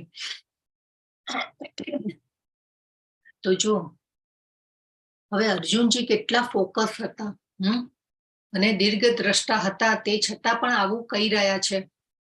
ચલો આ બે ઘટનાઓ છે, ઉપર રાઈટ અને લેફ્ટ ઉપરની જે બે ઘટનાઓ છે, કઈ કઈ ઘટનાઓ છે? નવા પાર્ટિસિપન્ટ્સ માંથી બોલજો. હા, કઈ ઘટનાઓ છે? બે. વિદ્યાભ્યાસ કરતા હતા અર્જુનજી, ત્યારે એમને ખાલી આંખ જ દેખાતી હતી, પક્ષી. અને બીજા હા. ચિત્રમાં જયારે પેલું માછલીની વેદ એના વિવાહ મત્સ્યવેદ. મત્સ્યવેદ. હા, તો જો અર્જુનજીએ તો જેને કહેવાય ને કે મત્સ્યવેદ કરેલો હતો, હા, સ્વયંવરમાં. એ પછી જ્યારે આ ગુરુકુળમાં અભ્યાસ લેતા હતા ત્યારે અર્જુનજીને જ પક્ષીની આંખ જોઈ હતી એમને, બાકી બધાને કોઈને ઝાડ દેખાયું ને કોઈને પક્ષી દેખાયું ને. હા, અર્જુનજી જી ફોકસ હતું એનું. હા, ફોકસ્ડ વ્યક્તિ હતા. હા, કે મારે આ જ વસ્તુ કરવાની ઈચ્છો તો એના ઉપર એમનું ફોકસ્ડ હતું. એટલે આપણે પણ આવા ફોકસ્ડ વ્યક્તિત્વ બનવાનું છે. હા, આપણે પણ અર્જુનજીની જેમ ભક્ત બનીશું તો આપણું જીવન જે છે બેલેન્સ થશે. બરાબર છે? એટલે તો આવા ફોકસ્ડ અર્જુનજી કહી રહ્યા છે કે ભાઈ આ ધ્યાન યોગ જે છે એ અવ્યવહારુને નિભાવી ન શકાય ને એવું લાગે છે. હા, કોણ હતા ગુરુ પાંડવોના? ગુરુ કોણ હતા? હરે કૃષ્ણ, આપણે પહેલા જ અધ્યાયમાં જોયું હતું. દ્રોણાચાર્ય. હા, દ્રોણાચાર્યજી. યસ, ખૂબ સરસ. હા, તો આવા ફોકસ અર્જુનજી, અને આ પહેલા પણ છે ને અર્જુનજીએ એવા ઘણા યુદ્ધો જીત્યા છે. હા, સ્વર્ગ ઉપર જયારે યક્ષોએ ચડાઈ કરી ત્યારે ઇન્દ્ર સ્વર્ગ અર્જુનજીએ યુદ્ધ લડી અને જીતાડ્યું છે ને ઇન્દ્રજીએ જેને કહેવાય ને કે ગાંડીવ ધનુષ્ય આપેલું એમને.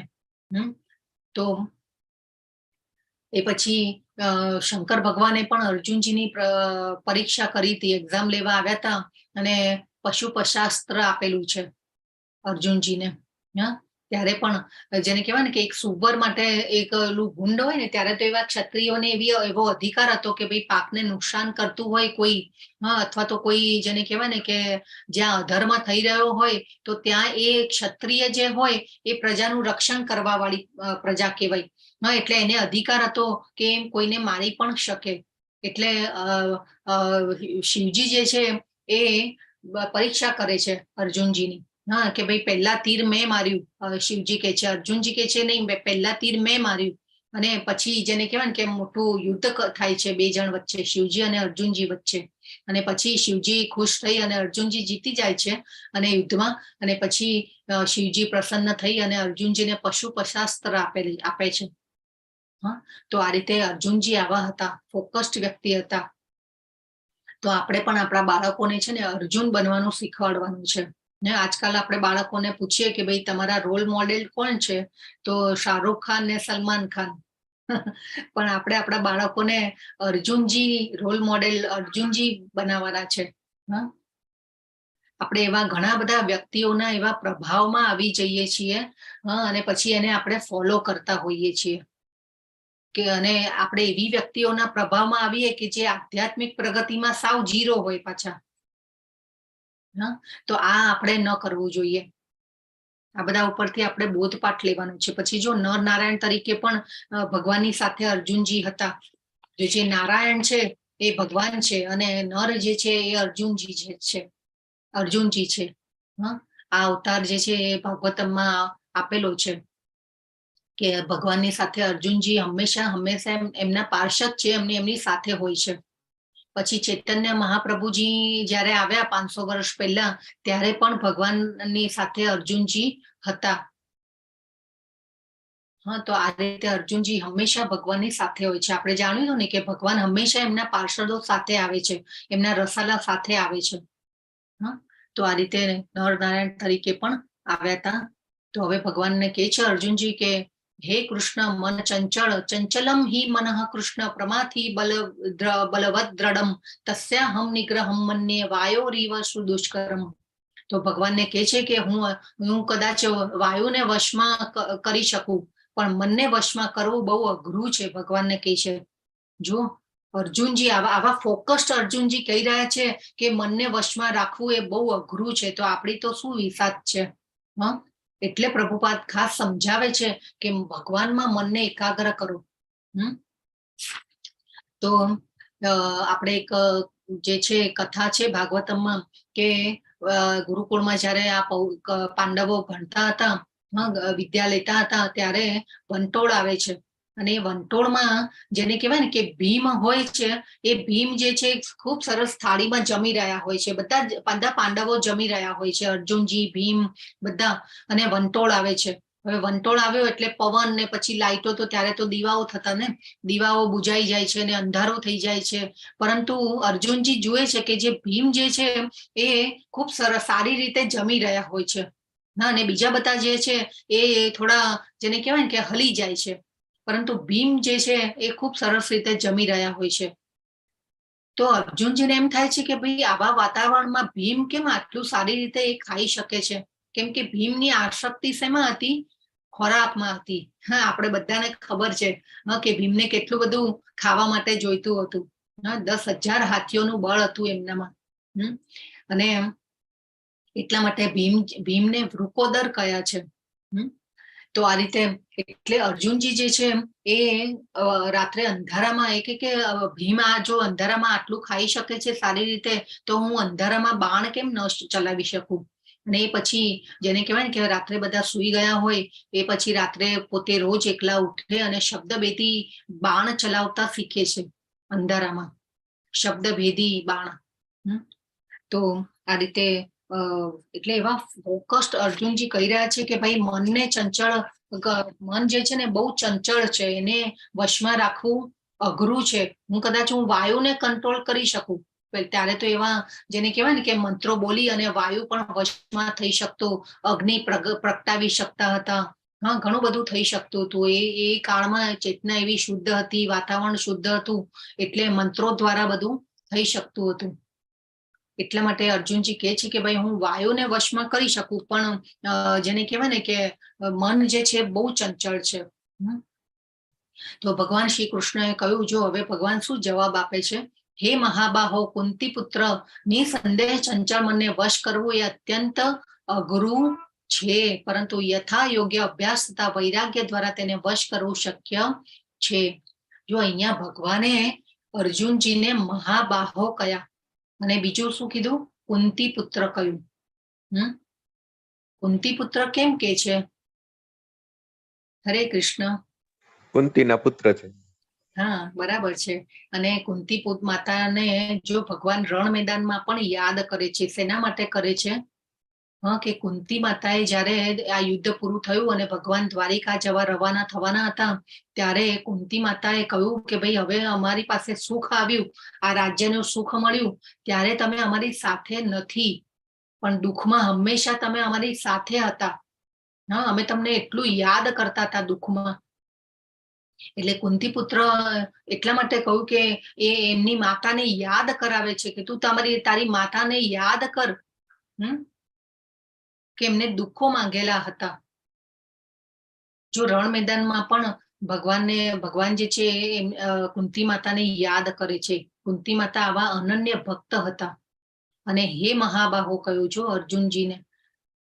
અને આવા સંબોધન કરી અને અર્જુનજીનું પણ ભગવાન મોરલ વધારી રહ્યા છે યુદ્ધ લડવા માટેનું. અને પાછું કઈ રીતે કહી રહ્યા છે? અને આ કહી અને ભગવાન સ્વીકાર પણ કરી રહ્યા છે અર્જુનજીની વાતનો. તો આ શ્લોક ઉપરથી આપણે શું બોધપાઠ લેવાનો છે? કે આપણે પણ સામેવાળી વ્યક્તિની વાતને સાંભળવી જોઈએ, અને એની આપણે જો સાચી હોય તો એને સ્વીકારી પણ લેવી જોઈએ. આ આપણે ભગવાન પાસેથી શીખવાનું છે. પરંતુ આપણે તો કઈ રીતે કહીએ? આપણે હોય તો કેવી રીતે કહીએ? અત્યારે તો આપણે જનરલી કોઈને શું જવાબ આપીશ એના માટે જ આપણે સાંભળતા હોઈએ છીએ. સાંભળવાનો હેતુ તો મૂળ આપણે જાણતા જ નથી. હા યસ, સાંભળવાનો હેતુ આપણે સાંભળતા નથી, અને પછી આપણી પાસે કઈ જ્ઞાન હોય કે કઈ આપણી પાસે વધારે સમજણ હોય અને આપણે એમ થાય કે ભાઈ એ વ્યક્તિને ખબર નથી, તો આપણે એની પાસે એની ઉપર જેને કહેવાય ને કે એવું રોફ જાડતા હોઈએ કે ભાઈ આ મને ખબર છે, તને નથી ખબર આટલી, હા બુદ્ધિ નથી તારામાં. આવી રીતે સમજાવતા હોય. પણ જો ભગવાન તો કેટલું સરસ રીતે સમજાવે છે. જો આ જ ટાઈમે ભગવાને મહાબાહો કહ્યા એમને, હા, કે એમનું મોરલ જે છે કે એમને આમ નાનમ ન લાગે કે ભાઈ મને કઈ ખબર નથી, હા, અને પછી એમની વાતનો સ્વીકાર પણ કરે છે કે હા અર્જુન, તું જે કહી રહ્યો છે ને એ સાચું છે કે ભાઈ અત્યંત અઘરો છે, પરંતુ તું આ યથા યોગ્ય અભ્યાસ તથા વૈરાગ્ય દ્વારા તેને વશ કરવું શક્ય છે. એટલે અહીંયા અભ્યાસનું મહત્વ સમજાવી દીધું ભગવાને, હા, કે અભ્યાસ કેટલો મહત્વનો છે. હા, પ્રેક્ટિસ મેક્સ અ મેન પરફેક્ટ આપણે નથી, સ્લોગન છે ને. અને કોઈ પણ કાર્ય આપણે જયારે આરંભ્યું હોય, આપણે શરૂઆત કરી હોય, હા, તો એમાં અનેક પ્રયત્નો કરીએ પછી આપણને સક્સેસ મળતી હોય છે, હા, અને એનો આપણે વિચાર કરીએ, આપણે એનો અભ્યાસ કરવો પડે છે પહેલા તો, અને એ પછી આપણને સક્સેસ મળે છે. એટલે અભ્યાસ ખૂબ મહત્વનો છે. અને એટલા માટે ભગવાને ખૂબ સારી રીતે અર્જુનજીને સમજાવે છે કે ભાઈ અભ્યાસ તથા વૈરાગ્ય દ્વારા તેને તું વશ કરી શકીશ. વૈરાગ્ય એટલે શું? તો આ જે ભૌતિક આસક્તિઓ, અમર્યાદિત ઈચ્છાઓ જે છે, આપણી અનલિમિટેડ ડિઝાયર જે છે, હા, સંન્યાસ કોને કયો? ભગવાને, કે જે ભૌતિક આસક્તિને છોડી શકે. તો આ જે મન અને ઇન્દ્રિયોને કંટ્રોલ કરવા માટેનો અભ્યાસ જે છે એ યોગી લોકો જે હોય એ કરતા હોય. આપણા ઇસ્કોનના જે ભક્તો હોય ને, એ તો બધા શું કરે, ઘણીવાર બ્રહ્મચારીઓ હોય, એ બધા જે ભગવાનનું આપણે જે પણ ભોજન આવે સામે થાળીમાં, એ બધું ભેગું કરી અને પછી જમતા હોય.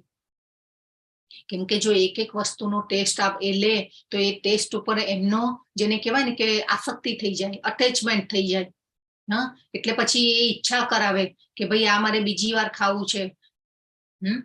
એટલે ઇસ્કોનના એવા ભક્તો છે ઘણા કે આવી રીતે જમતા હોય.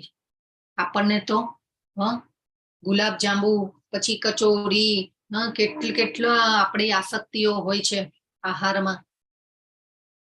તો આ રીતે આપણે જેને કહેવાય ને કે સ્વાદ લેવાનો છે, પણ સ્વાદ એ લેવાનો છે, આપણે ઇન્દ્રિયને કંટ્રોલ કેવી રીતે કરી શકીશું? કે આપણે સ્વાદ ભગવાનને ધરાવી અને પછી એ સ્વાદ લેવાનો છે. તો એ કાર્ય જે છે એ આપણું આધ્યાત્મિક થઈ જાય.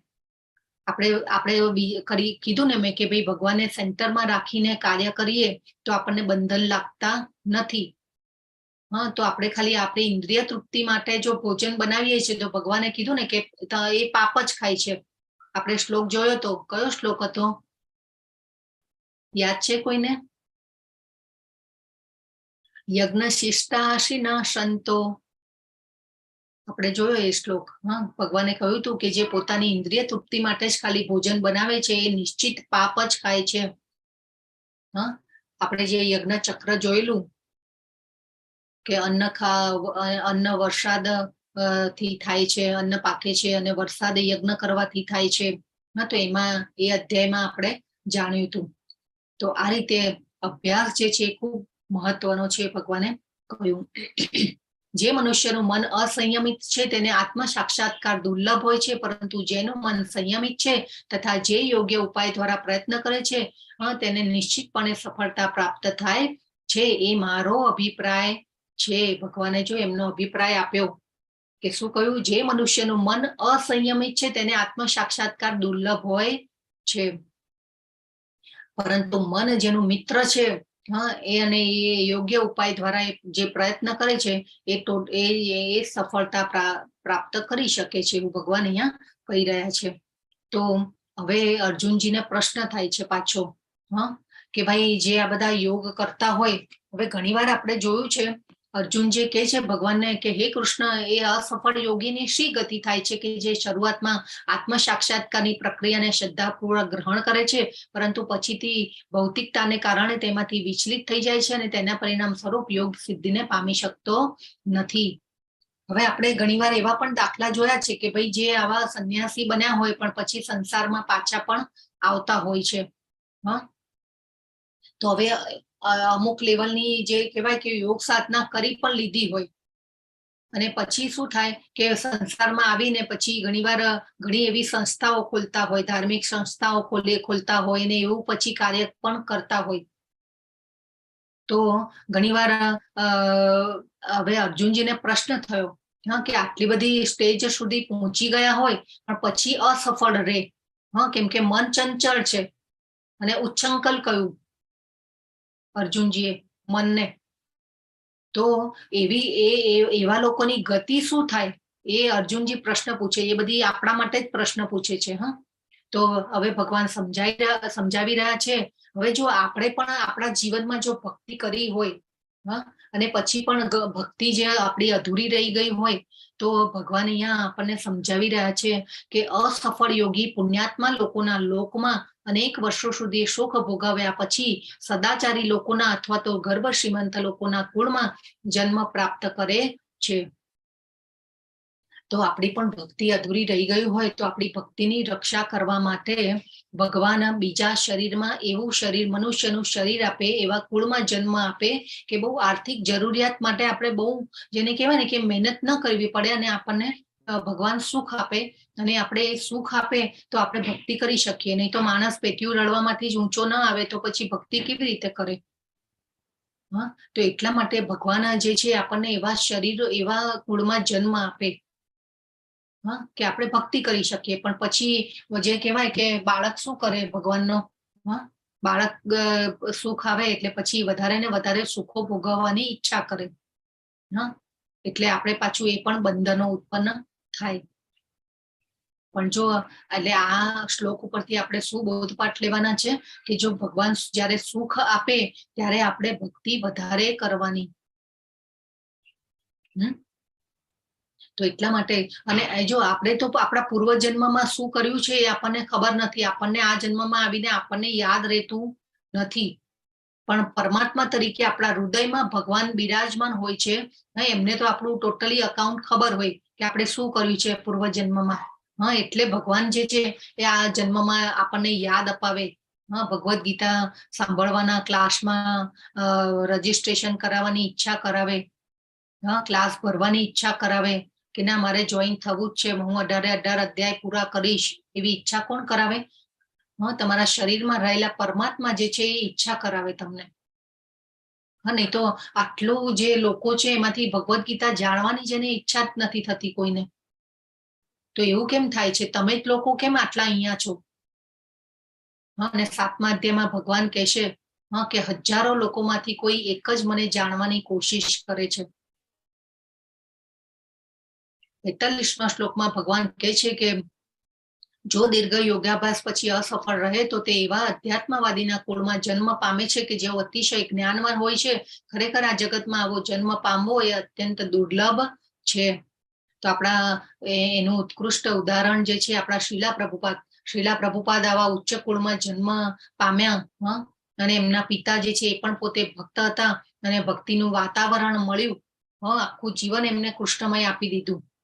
તો ભગવાન આવા ઉચ્ચ કુળમાં જન્મ આપે. એકચ્યુઅલી તો શીલા પ્રભુપાદ જે છે એ ગોલોક ધામમાંથી આવેલા હતા ને આવા બિરલાઓને ભગવાન જેને કહેવાય ને કે એમને જન્મ લેવો ન પડે એમને ભગવાન મોકલતા હોય. આ બધું આપણો શાસ્ત્ર કહે છે.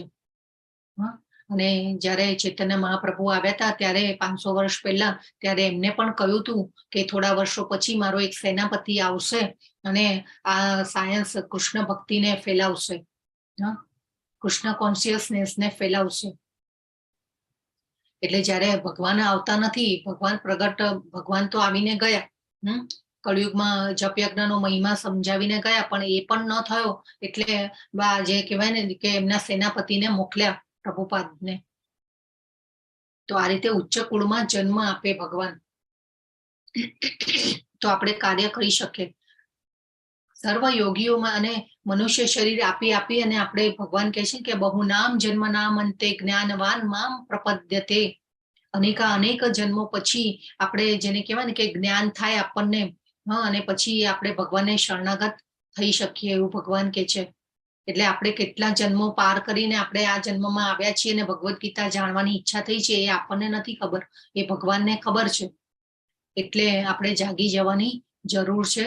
જાગ્યા ત્યારથી સવાર સર્વ યોગીઓમાંથી જે યોગી અત્યંત શ્રદ્ધાપૂર્વક મને પરાયણ હોય છે, પોતાના અંતઃકરણમાં મારું ચિંતન કરે છે અને મારી દિવ્ય પ્રેમમય સેવા કરે છે, તે યોગમાં મારી સાથે અત્યંત ગાઢ રીતે સંકળાયેલો છે અને તે બધામાં સર્વોચ્ચ છે. જો આજ મારો મત છે, ભગવાન કે છે શ્રદ્ધાવાન ભજતે યો મામ, ભગવાન કે છે. અને કેવો યોગી? યોગી નામ અપી સર્વેશામ. તો ભગવાને યોગી કોને કહ્યું? કે જે શ્રદ્ધાપૂર્વક મને પરાયણ હોય છે અને અંતઃકરણમાં મારું ચિંતન કરે છે અને મારી દિવ્ય પ્રેમમય સેવા કરે છે. તો આપણે ભગવાનની સેવા કરવાની છે. સેવા, પૂજા, અર્ચના. આપણે નવધા ભક્તિના પ્રકાર જોયા હતા. કયા કયા હતા કે જે આપણે ભગવાનને શરણાગત એ રીતે થઈ શકીએ? આપણે પરીક્ષિત મહારાજનું, પછી મીરાબાઈનું, બધાનું ઉદાહરણ જોયું હતું. નવધા ભક્તિ અને શ્રવણમ જે છે એનું પહેલું પગથિયું, મુખ્ય પગથિયું છે સાંભળવું. ભગવાનની આપણે ભક્તિ કઈ કઈ રીતે કરી શકીએ એના 9 પ્રકાર જોયા હતા આપણે. એને નવધા ભક્તિ કહેવાય છે. હરે કૃષ્ણ. શ્રવણમ, કીર્તનમ, કીર્તનમ. યસ, બરાબર છે. બોલો બોલો બોલો બધા અનમ્યુટ કરીને. પછી હનુમાનજીનું ઉદાહરણ શેમાં હતું? સેવા, એ દાસ્ય, સેવાનું દાસ્યમ. પછી દાસ્ય, અર્જુનજી, અર્જુનજીનું સખા. ઉદાહરણ શેમાં હતું? સખ્યમ. સાખ્યમ.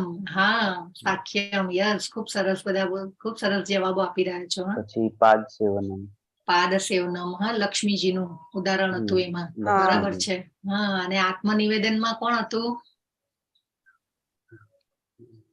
વામન સ્વરૂપે આવેલા ભગવાન એમની પાસે. બલિરાજા, બલિ મહારાજ. બલિરાજા. યસ, ખૂબ સરસ. તો આપણે શ્રવણમ, કીર્તનમ, અર્ચનમ, પાદ સેવનમ, સાખ્યમ, દાસ્યમ, આત્મનિવેદનમ.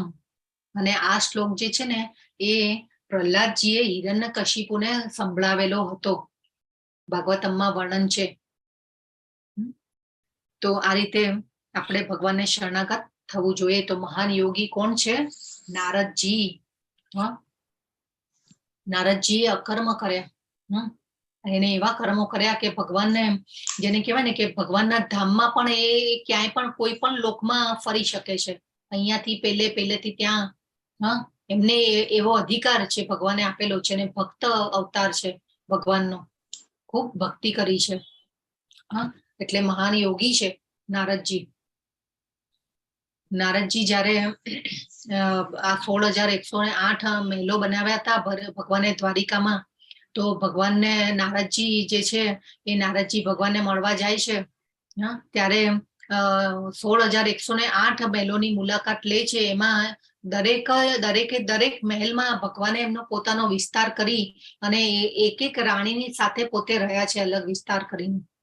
જો ભગવાનની આ અચિંત્ય શક્તિ છે. એટલે નારદજીને ક્યાંય પણ કોઈ પણ જગ્યાએ પ્રવેશ શક્ય છે.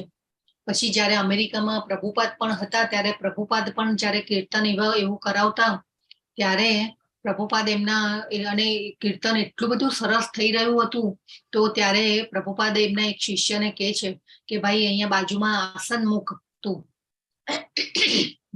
તો એ આસન મૂકે છે શિષ્ય. ત્યારે કીર્તન ચાલતું હોય છે, ત્યારે પ્રભુપાદને એ શિષ્ય પૂછતો નથી કે ભાઈ આસન શેના માટે મુકાવ્યું. પણ પછી કીર્તન પૂરું થઈ જાય છે અને પછી એમનો શિષ્ય જે છે એ પ્રભુપાદને પૂછે છે કે પ્રભુપાદ, તમે આ આસન કોના માટે મુકાવ્યું હતું? તો પ્રભુપાદ કહે છે કે નારદજી આવ્યા હતા. એટલે જ્યાં ભગવાનનું કીર્તન થતું હોય છે ત્યાં નારદજી પહોંચી જાય છે. તો આ રીતે નારદજી જે છે મહાન યોગી છે. અને જે અંતઃકરણમાં ભગવાનનું જ ચિંતન કરે છે, ભગવાનની સેવા કરે છે, એ ભગવાને કહ્યું કે એ સર્વશ્રેષ્ઠ યોગી છે. એટલે ભગવાને ભક્તિ યોગીને સર્વશ્રેષ્ઠ યોગી કહ્યો. તો આપણે પણ આવા યોગીની કેટેગરીમાં આવવાનું છે. આપણે આ સંસારમાં રહીને પણ યોગી બની શકીએ છીએ. એના માટે ભગવા વસ્ત્ર પહેરવાની જરૂર નથી એવું ભગવાન કહી રહ્યા છે. હા, કે સંન્યાસ લેવાની પણ જરૂર નથી. આપણે કળિયુગમાં એ બધું પોસિબલ નથી. તો કર્મયોગ આવ્યો ભગવાને 1 થી 6 અધ્યાયમાં. કર્મયોગ, કર્મ દ્વારા ભક્તિ આપણે કેવી રીતે કરી શકીએ, ભગવાનને સેન્ટરમાં રાખીને કર્મ કરવાના કયા. એ પછી જ્ઞાન યોગ.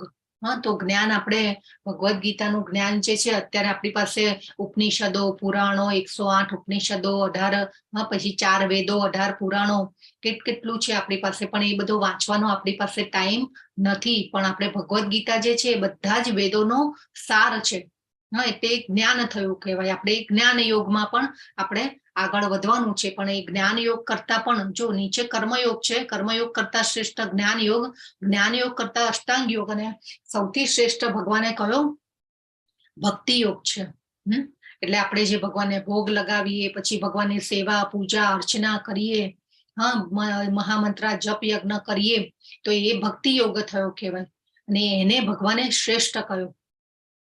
તો અન્ય તમામ યોગો ભક્તિ યોગના લક્ષ્ય માટેની પ્રગતિ છે. એટલે ખાલી કર્મ કરીશું તો પણ નહીં ચાલે. કર્મ જે છે ભગવાનને સેન્ટરમાં રાખીને ખાલી જ્ઞાન લઈશું તો પણ નહીં ચાલે. એ જ્ઞાન તો પછી ઘણીવાર જેને કહેવાય ને કે અમુક થોડો સમય જાય એટલે પછી આપણે ભૂલતા જઈએ. હા, એ પછી અષ્ટાંગ યોગ પણ ભગવાને અર્જુનજીએ કહ્યું ને કે ભાઈ અઘરો છે. એટલા માટે ભક્તિ યોગ જે છે એ સરળ છે. કેટલી સુંદર વ્યવસ્થા કરી છે આપણા માટે ભગવાને. કે આપણે આ ઘરમાં રહીને પણ ભગવાન જે છે અર્ચા વિગ્રહ રૂપે આપણા ઘરે બિરાજમાન થયા છે આપણને આનંદ આપવા માટે. તો આ રીતે ભગવાનની સેવા, પૂજા, અર્ચના કરવી જોઈએ. તો આપણે આ જુદા જુદા યોગો માટે વિવિધ પ્રથાઓ હતી યોગની. તો આપણે જોયું કે સતયુગમાં આવા તપ થતા, પછી ત્રેતાયુગમાં આવા યજ્ઞો થતા, પછી દ્વાપર યુગમાં આવા મંદિરનો કોન્સેપ્ટ હતો, અને જપ યજ્ઞ જે કળિયુગમાં જે છે એ ચૈતન્ય મહાપ્રભુ આવી અને જપ યજ્ઞનો મહિમા સમજાવી ગયા. અને આ શાસ્ત્રોમાં આ જપ યજ્ઞનો મહિમાનો સંદર્ભો પણ આપેલા છે. તો જે શાસ્ત્રીય સંદર્ભ જે છે એમાં છે જો કે શું છે, કલી સંતરણ ઉપનિષદમાં કહ્યું છે કે કલી સંતરણ ઉપનિષદમાં શું કહ્યું છે કે ઇતિ ષોડશ કામ નામ નામ કલી કલમશ નાશનમ પરતરપ્યોહ સર્વ વેદેશુ દૃશ્યતે. બધા વૈદિક સાહિત્યમાં શોધ્યા પછી કોઈ પણ વ્યક્તિ આ યુગ માટે હરે કૃષ્ણના જાપ કરતા કોઈ પણ વધુ ઉત્ક્રાંતિ પ્રક્રિયા શોધી શકતો નથી. આ કલી સંતરણ ઉપનિષદનો આ શાસ્ત્રનો રેફરન્સ છે. પછી નારાયણ સંહિતામાં પણ કલયુગમાં કહે છે કે કલયુગમાં માણસોએ ફક્ત ભગવાનના પવિત્ર નામોનું જાપ કરવું જોઈએ. એ પછી શ્રી ચૈતન્ય ચરિતામૃત આદિ લીલામાં પણ ભગવાન કહે છે કે કલહ અને દંભના યુગમાં મુક્તિનું એકમાત્ર સાધન ભગવાનના પવિત્ર નામોનો જાપ છે. બીજો કોઈ રસ્તો નથી, બીજો કોઈ રસ્તો નથી, બીજો કોઈ રસ્તો નથી. હરેર નામ હરેર નામ કેવલમ કલૌ નાસ્તિ એવ નાસ્તિ એવ નાસ્તિ એવ ગતિર અન્યથા. આ ચૈતન્ય ચરિતામૃત જે ભગવદ ગીતા જે છે ને એ ગ્રેજ્યુએશન છે. એ પછી ભાગવત જે છે એ પોસ્ટ ગ્રેજ્યુએશન છે. અને એ પછી આપણે વાંચવું જોઈએ ચૈતન્ય ચરિતામૃત આદિ લીલા. તો એ પોસ્ટ આપણે સ્નાતક કહેવાય, પીએચડી કહેવાય. તો આ રીતે આપણે આગળ જવું જોઈએ. પહેલા ભગવદ ગીતા ઉપર આપણે ફોકસ કરવું જોઈએ, એ પછી ભાગવત, અને એ પછી ચૈતન્ય ચરિતામૃત. તો શ્રીમદ ભાગવતનો પણ આ શ્લોક છે 12મો સ્કંદ 3જો અધ્યાય 51મો શ્લોક. તો પરીક્ષિત રાજા સુખદેવજી પરીક્ષિત રાજાને સમજાવી રહ્યા છે કે હે રાજા, કલયુગ જોકે દોષેનો મહાસાગર છે, છતાં તેનો એક મહાન સદગુણ પણ છે. કેવળ હરે કૃષ્ણ મહામંત્રનું કીર્તન કરવાથી મનુષ્ય સંસારના બંધનમાંથી છૂટીને ભગવત ધામમાં ઉર્ધ્વ ગતિને પ્રાપ્ત કરી શકે છે. જો હવે સુખદેવજીએ તો પરીક્ષિત મહારાજને કેટલા વર્ષો પહેલા આપણે જોઈએ કે ભાગવત સંભળાવી હતું, અને તો ત્યારે પણ એમને આ આગાહી કરી હતી. ત્યારે પણ પરીક્ષિત રાજાને આ વસ્તુ કીધેલી છે સુખદેવજીએ, કે ખાલી હરે કૃષ્ણ મહામંત્રનું કીર્તન કરવાથી મનુષ્ય સંસારના બંધનમાંથી છૂટીને ભગવત ધામમાં ઉર્ધ્વ ગતિને પ્રાપ્ત કરી શકે છે. તો આપણું સાચું સરનામું શું છે, આપણો સાચો ટાર્ગેટ કયો હોવો જોઈએ? હરે કૃષ્ણ. આપણે ક્યાં પહોંચવાનું છે? આપણે ગોલોક ચાટમાં જોયું હતું આપણે. વૈકુંઠ ધામ. વૈકુંઠ વૈકુંઠ ધામ, ગોલોક ધામમાં પહોંચવાનું છે, બરાબર ને? હા, અને કેવી રીતે પહોંચવાનું છે? આપણે આ યજ્ઞ કરીને પહોંચી શકીશું કળિયુગમાં. બીજો કોઈ રસ્તો નથી. અને આ ભગવાને જો 10મા અધ્યાયના 25મા શ્લોકમાં ભગવદ્ ગીતાના યજ્ઞ નામ જપ યજ્ઞો સ્મી એવું કહ્યું છે. હા, 10મો અધ્યાય, જેની પાસે પ્રભુપાદની ગીતા હોય એમાં તમે જોજો. તો અત્યારે હરે કૃષ્ણ કૃષ્ણ કૃષ્ણ હરે હરે, હરે રામ રામ રામ હરે હરે. તો પ્રભુપાદે પણ આનો મહિમા આપણને ખૂબ બધો સમજાવ્યો કે આ મંત્રના જપ કરવા જોઈએ. તો આ સંકીર્તન કરવાથી શું થાય છે? તો આપણે હરે કૃષ્ણ મહામંત્રનો જપ શરૂ કરતા પહેલા આપણે પંચતંત્ર મંત્ર બોલતા હોઈએ છીએ. આપણે આ જે મંત્ર જે છે આપણે બોલીએ છીએ રોજ. કાલથી આપણે માળા પણ શરૂ કરી. જેની પાસે ન હોય એ માળા વસાવી દો. અને એની સાથે ગૌમુખી તમે ઓનલાઈન પણ કરી શકો છો, મંગાવી શકો છો ઘરે. અને આપણે સંભળાય ને એ રીતે જપ કરવો જોઈએ. આપણા કાનને આપણા શબ્દો સંભળાવવા જોઈએ. આ સાંભળવાનું જે છે ને એ ખૂબ મહત્વ છે. અને કૃષ્ણનું નામ ખાલી એક વાર સાંભળો છો ને તો કેટલાય અશ્વમેઘ યજ્ઞો કરવાનું તમને ફળ મળે છે. એટલે હંમેશા આપણને સંભળાય ને એ રીતે આપણે જાપ કરવો જોઈએ.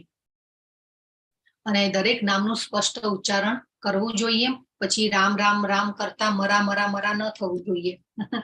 તો એ રીતે આપણે જાપ કરવો જોઈએ. એ પછી આપણે આદર, ભક્તિ અને એકાગ્રતા સાથે આપણે જાપ કરવા જોઈએ. કોઈ પણ જગ્યાએ બેસીને અથવા તો ચાલતા દિશામાં મુખ રાખીને આપણે જપ કરી શકીએ છીએ. પછી આપણે કોઈ વાર ટ્રાવેલિંગ કરતા હોઈએ, કોઈ વાર બસમાં જતા હોઈએ, ગાડીમાં જતા હોઈએ, તો ત્યાં પણ આપણે કરી શકીએ છીએ. આપણે ઓફિસમાં હોઈએ, પ્રભુજીઓ હોય, ઓફિસમાં હોય, ટાઈમ મળ્યો હોય, બ્રેક ટાઈમ હોય, તો ત્યાં પણ તમે કરી શકો છો. આમાં કોઈ જેને કહેવાય ને કે બાધારૂપ કઈ છે નહીં આ મંત્રમાં. એ પછી જો કે વહેલી સવારે બ્રહ્મ મુહૂર્ત દરમિયાન જપ કરવાની ભલામણ કરવામાં આવે છે. તો શાસ્ત્રોએ તો બ્રહ્મ મુહૂર્તમાં કરવાની ભલામણ કરી છે આપણને. તો આપણા જે નામાનિષ્ઠા પ્રભુ જે છે એમની સાથે લગભગ 5 વાગે બધા જ જોડાતા હોય છે એમની લિંક ઉપર. તો આજે આપણે એ પણ લિંક મૂકીશું. તમારે જોડાવું હોય તો જોડાઈ શકો છો. તમે 18 દિવસનો યજ્ઞ પૂરો કરો એ પછી તમે જોડાઈ શકો છો. તમે સ્નાન કરતા પહેલા અથવા પછી પણ જપ કરી શકો છો. હવે બ્રહ્મ મુહૂર્તમાં ઉઠવું હોય, ઘણીવાર શરૂઆતમાં નિદ્રા દેવી કબજો કરતી હોય, તો આપણે શરૂઆતમાં એવું કરી શકીએ કે સ્નાન કર્યા પહેલા આપણે બેસી અને જપ કરીએ. પછી આપણે ધીરે ધીરે આદત કેળવાય, પછી આપણે સ્નાન કરી અને પછી કરીએ. તો આ બધો આપણે નિયમ આપણે લેવો જોઈએ. પછી એવી રીતે પણ આપણે ઘણીવાર નિયમ લેવો જોઈએ કે ભાઈ સવારે હું આટલી માળા કરીશ, સાંજે કરીશ, રાત્રે સૂતી વખતે કરીશ. તો એ રીતે આપણે પ્રભુપાદે 16 માળાનો નિયમ આપ્યો છે. તો એ 16 માળા જે છે, અને બીજા 4 નિયમો કે ભાઈ નશો ન કરવો જોઈએ, દારૂ જુગાર ન રમવું જોઈએ. તો એ બધા જે 4 નિયમો છે, ખોટો સ્ત્રી સંગ અને ખોટો પુરુષ સંગ ન કરવો જોઈએ. તો આ બધું આપણે જે 4 નિયમો પાલન કરીએ છીએ ને 16 માળા આપણે કરીએ છીએ, પછી નશામાં ચા કોફી પણ આવી ગયા. તો જો આપણે એ 4 બધા નિયમોનું પાલન કરીએ છીએ તો પ્રભુપાદ કહે છે કે હું તમને ગેરંટી આપું છું કે હું તમને વૈકુંઠમાં એન્ટ્રી અપાવી દઈશ. તો આ પ્રભુપાદને પ્રોમિસ આપેલું છે કે જો તમે આ 4 નિયમોનું પાલન કરશો અને 16 માળા કરશો તો હું તમને વૈકુંઠમાં એન્ટ્રી અપાવી શકીશ. તો મહામંત્રના માત્ર એક ભાગનો જપ ન કરવો જોઈએ. પછી આપણને એમ થાય કે ભાઈ ખાલી હરે કૃષ્ણ મને ગમે છે તો હું ખાલી હરે કૃષ્ણ કરું, તો એ ન ચાલે. આખા મંત્રનો જાપ કરવાનો છે. હવે આ જો ઉપરનો મણકો જે છે ને એના ઉપર આપણે જપ કરવાનો નથી, એના ઉપર પંચતંત્ર મંત્ર બોલવાનો છે. અને એ પછી આપણે શરૂઆત કરવાની છે. હવે પછી કોઈ કામ કરતી વખતે જપ કરવો ન જોઈએ. પુસ્તક વાંચતા કે આપણે કોઈ એવા મ્યુઝિક સાંભળતા કે ટીવી જોતા આપણે જપ ન કરવો જોઈએ. અને જપ કરવાથી શું થાય છે, આપણે આ પાપની પ્રતિક્રિયાઓમાંથી આપણને મુક્તિ મળે છે. અને પછી આપણી જે ખરાબ આદતો હોય, બધી અનર્થ જે આપણે જાણતા અજાણતા કરી નાખતા હોઈએ. આજકાલ બધા જેને કહેવાય ને કે દારૂની લતે ચડી જાય છે, નશાની લતે ચડી જાય છે. તો એ બધી આદતો જે છે એ છૂટતી જાય છે. ચિંતા અને તાણથી મુક્તિ મળે છે, મનની શાંતિ મળે છે અને વાસ્તવિક સુખ પ્રાપ્ત થાય છે. જેમ જેમ આપણે મહામંત્રના જપ કરતા જઈએ ને એમ એમ જેને કહેવાય ને કે આ જે બધા ભૌતિક સુખો જે છે ને એ આપણને નાના લાગતા જશે, તુચ્છ લાગતા જશે. કેમ કે હાયર ટેસ્ટ આપણને મળવાનો શરૂ થઈ ગયો હોય. તમે જોશો ને, તમે ધીરે ધીરે શરૂઆત કરશો, માળા વધારશો, પછી તમને જેમ થશે કે આજે માળા નથી કરીને પછી બેચેની લાગે કે ભાઈ આજે મારી માળા રહી ગઈ છે. એટલે એ સુખ પ્રાપ્ત થાય. વાસ્તવિક સુખ શેમાં છે? ભગવાનમાં છે. સાચો પ્રેમ જે છે ભગવાન પાસેથી આપણને મળી શકે. તો આ રીતે હરે કૃષ્ણના જાપ વિશે લોકો શું કહે છે, તો એ બધાના અભિપ્રાયો અહીંયા મૂક્યા છે. કે જ્યોર્જ હેરિસન છે એ ભગવાનની સ્તુતિ અનુભૂતિ કરવાની પ્રક્રિયા છે એવું કહી રહ્યા છે.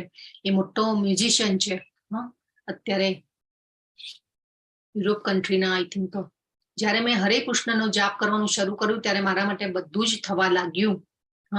તો આ 29 વર્ષના છે જીન કલાઉડે હલ્લી. તો એ પછી આલ્બર્ટ બ્રશફોર્ડ, આપણે ફોર્ડ મોટર્સ માલિકના કંપનીના માલિક છે. આપણે જોયું હતું કે મોટી કાર જે હોય બધી સારી સારી કારો બનાવે છે અને ખૂબ બધી એમને માયાપુરમાં એમની ધન સંપત્તિને એનું દાન કરેલું છે. માયાપુરનું જે મંદિર, ઇસ્કોનનું જે મેઇન સેન્ટર છે એમાં બહુ મોટું દાન કરેલું છે. અને એ પોતે શું કહી રહ્યા છે કે હરે કૃષ્ણનો જાપ મારા જીવનમાં જબરદસ્ત અસર કરી છે. અને આજે છે અગ્રણી ભારતીય ઉદ્યોગપતિ છે. તો હું ઘણા વર્ષોથી હરે કૃષ્ણનો જાપ કરું છું અને મને ક્યારેય વધુ આનંદદાયક મળ્યું નથી. એનાથી વધારે આનંદદાયક હજી કઈ મળ્યું નથી મને, એવું કહી રહ્યા છે. જો એટલે આપણે થયું ને, વાત થઈ ને કે ભાઈ હાયર ટેસ્ટ જે મળવાનું ચાલુ થઈ જાય છે તો પછી જે બધા નિમ્ન કક્ષાના જે આનંદ જે છે ને એ આપણને તુચ્છ લાગવા લાગે છે. હરે કૃષ્ણને જાપ કરતા મને મારા જીવનમાં બધા ઉતાર ચઢાવોનો સામનો કરવામાં મદદ મળી છે, જેમાં એક મહાન આત્મવિશ્વાસ અને મનની શાંતિ છે. આ સીઈઓ જે મફતલાલ ફેબ્રિક્સ જે કંપની છે એના સીઈઓ છે. પછી જાપ મને ખરાબ ટેવ છોડી દેવામાં મદદ કરી, તેનાથી મારી વસ્તુઓની દ્રષ્ટિ બદલાઈ ગઈ. આ કોઈ મોડેલ છે. તે પછી હરે કૃષ્ણનો જાપ કરવાનું શરૂ કરીને હું જબરદસ્ત ખુશી અનુભવું છું. આ પ્રખ્યાત મોડેલ છે યુરોપની. પછી સેનાના અધિકારી છે. જીવન પ્રત્યેનો મારો દ્રષ્ટિકોણ વધુ તેજસ્વી છે. હરે કૃષ્ણ ભક્તો સાથે જોડાવાનું શરૂ કર્યા પછી, મહામંત્રનો જાપ કર્યા પછી જીવન પ્રત્યેનો દ્રષ્ટિકોણ જે છે એમનો આખો બદલાઈ ગયો. તો આ બધા જે છે એ બધાના અભિપ્રાયો આપેલા છે. જાપ મને ભગવાનની નજીક લાગે છે. બોલો કેટલું સરસ. એ પછી કે છે કે મહામંત્ર તણાવ, હતાશા અને અજ્ઞાનતાના મોડને નોંધપાત્ર રીતે ઘટાડે છે અને સારાપણાની રીતમાં નોંધપાત્ર વધારો કરે છે. આ ફ્લોરિડા સ્ટેટ યુનિવર્સિટી ખાતે સામાજિક સેવા કાર્યક્રમમાં માસ્ટર છે. જો પછી આ છે પોલ બ્લેયર. જ્યારે હું તણાવમાં હોઉં છું ત્યારે હું ગીત ગાઉં છું. તે એક વસ્તુ છે જે મારી બેટરી ચાર્જ કરે છે, તે મારું મન સાફ કરે છે અને મને ફરી ધ્યાન કેન્દ્રિત કરે છે. પછી જો નર્વસ હોઉં છું ત્યારે મને મંત્રોચ્ચાર ખૂબ જ શાંત કરે છે. હું નાની નાની બાબતોમાં પણ ડગમગતી નથી, એવું કહી રહ્યા છે. પછી કે છે કે હરે કૃષ્ણનો જાપ કરવો અને કૃષ્ણ ચેતના પર અધિકૃત પુસ્તકો વાંચવાથી મને ખૂબ શાંતિ મળે છે. તો આ રીતે આપણે હંમેશા જપ કરવા જોઈએ અને ખુશ રહેવું જોઈએ. તો આ સાથે આપણો અધ્યાય જે છે અહીંયા પૂર્ણ થાય છે. આજના અધ્યાયમાં ભગવાને ભક્તિ યોગને મહત્વ આપ્યું. આવતીકાલથી હવે આપણો પહેલો પડાવ પૂરો થયો ભગવદ ગીતાનો. 1 થી 6 અધ્યાય કર્મયોગ. પછી કાલથી જે છે આપણો 7 થી 12 અધ્યાય જે છે ભક્તિ યોગ છે. ખૂબ સરસ છે. ભક્તિની પ્રાપ્તિ થવી ને એ બહુ દુર્લભ છે. આપણી અનેક જન્મોની સુકૃતિઓ ભેગી થાય તો આપણને ભક્તિની પ્રાપ્તિ થાય અને આપણે કૃષ્ણના નામ જપ કરી શકીએ, ભગવાનની ભક્તિ કરી શકીએ. નહીં તો કોઈ શક્યતા નથી. એટલે ભગવાનની કૃપા વગર આ શક્યતા નથી. તો આ સાથે આપણો આ અધ્યાય છે પૂર્ણ થાય છે. વંચા કલ્પતરુભ્યશ્ચ કૃપા સિંધુભ્ય એવ ચ પતિતાનાં પાવનેભ્યો વૈષ્ણવેભ્યો નમો નમઃ. અનંત કોટી વૈષ્ણવ વૃંદ કી જય. ભગવદ ગીતા કી જય. શ્રીલા પ્રભુપાદ કી જય. હરે કૃષ્ણ બધાને. હરે કૃષ્ણ માતાજી. હરે કૃષ્ણ માતાજી. હરે કૃષ્ણ હરે કૃષ્ણ માતા. હરે કૃષ્ણ. તો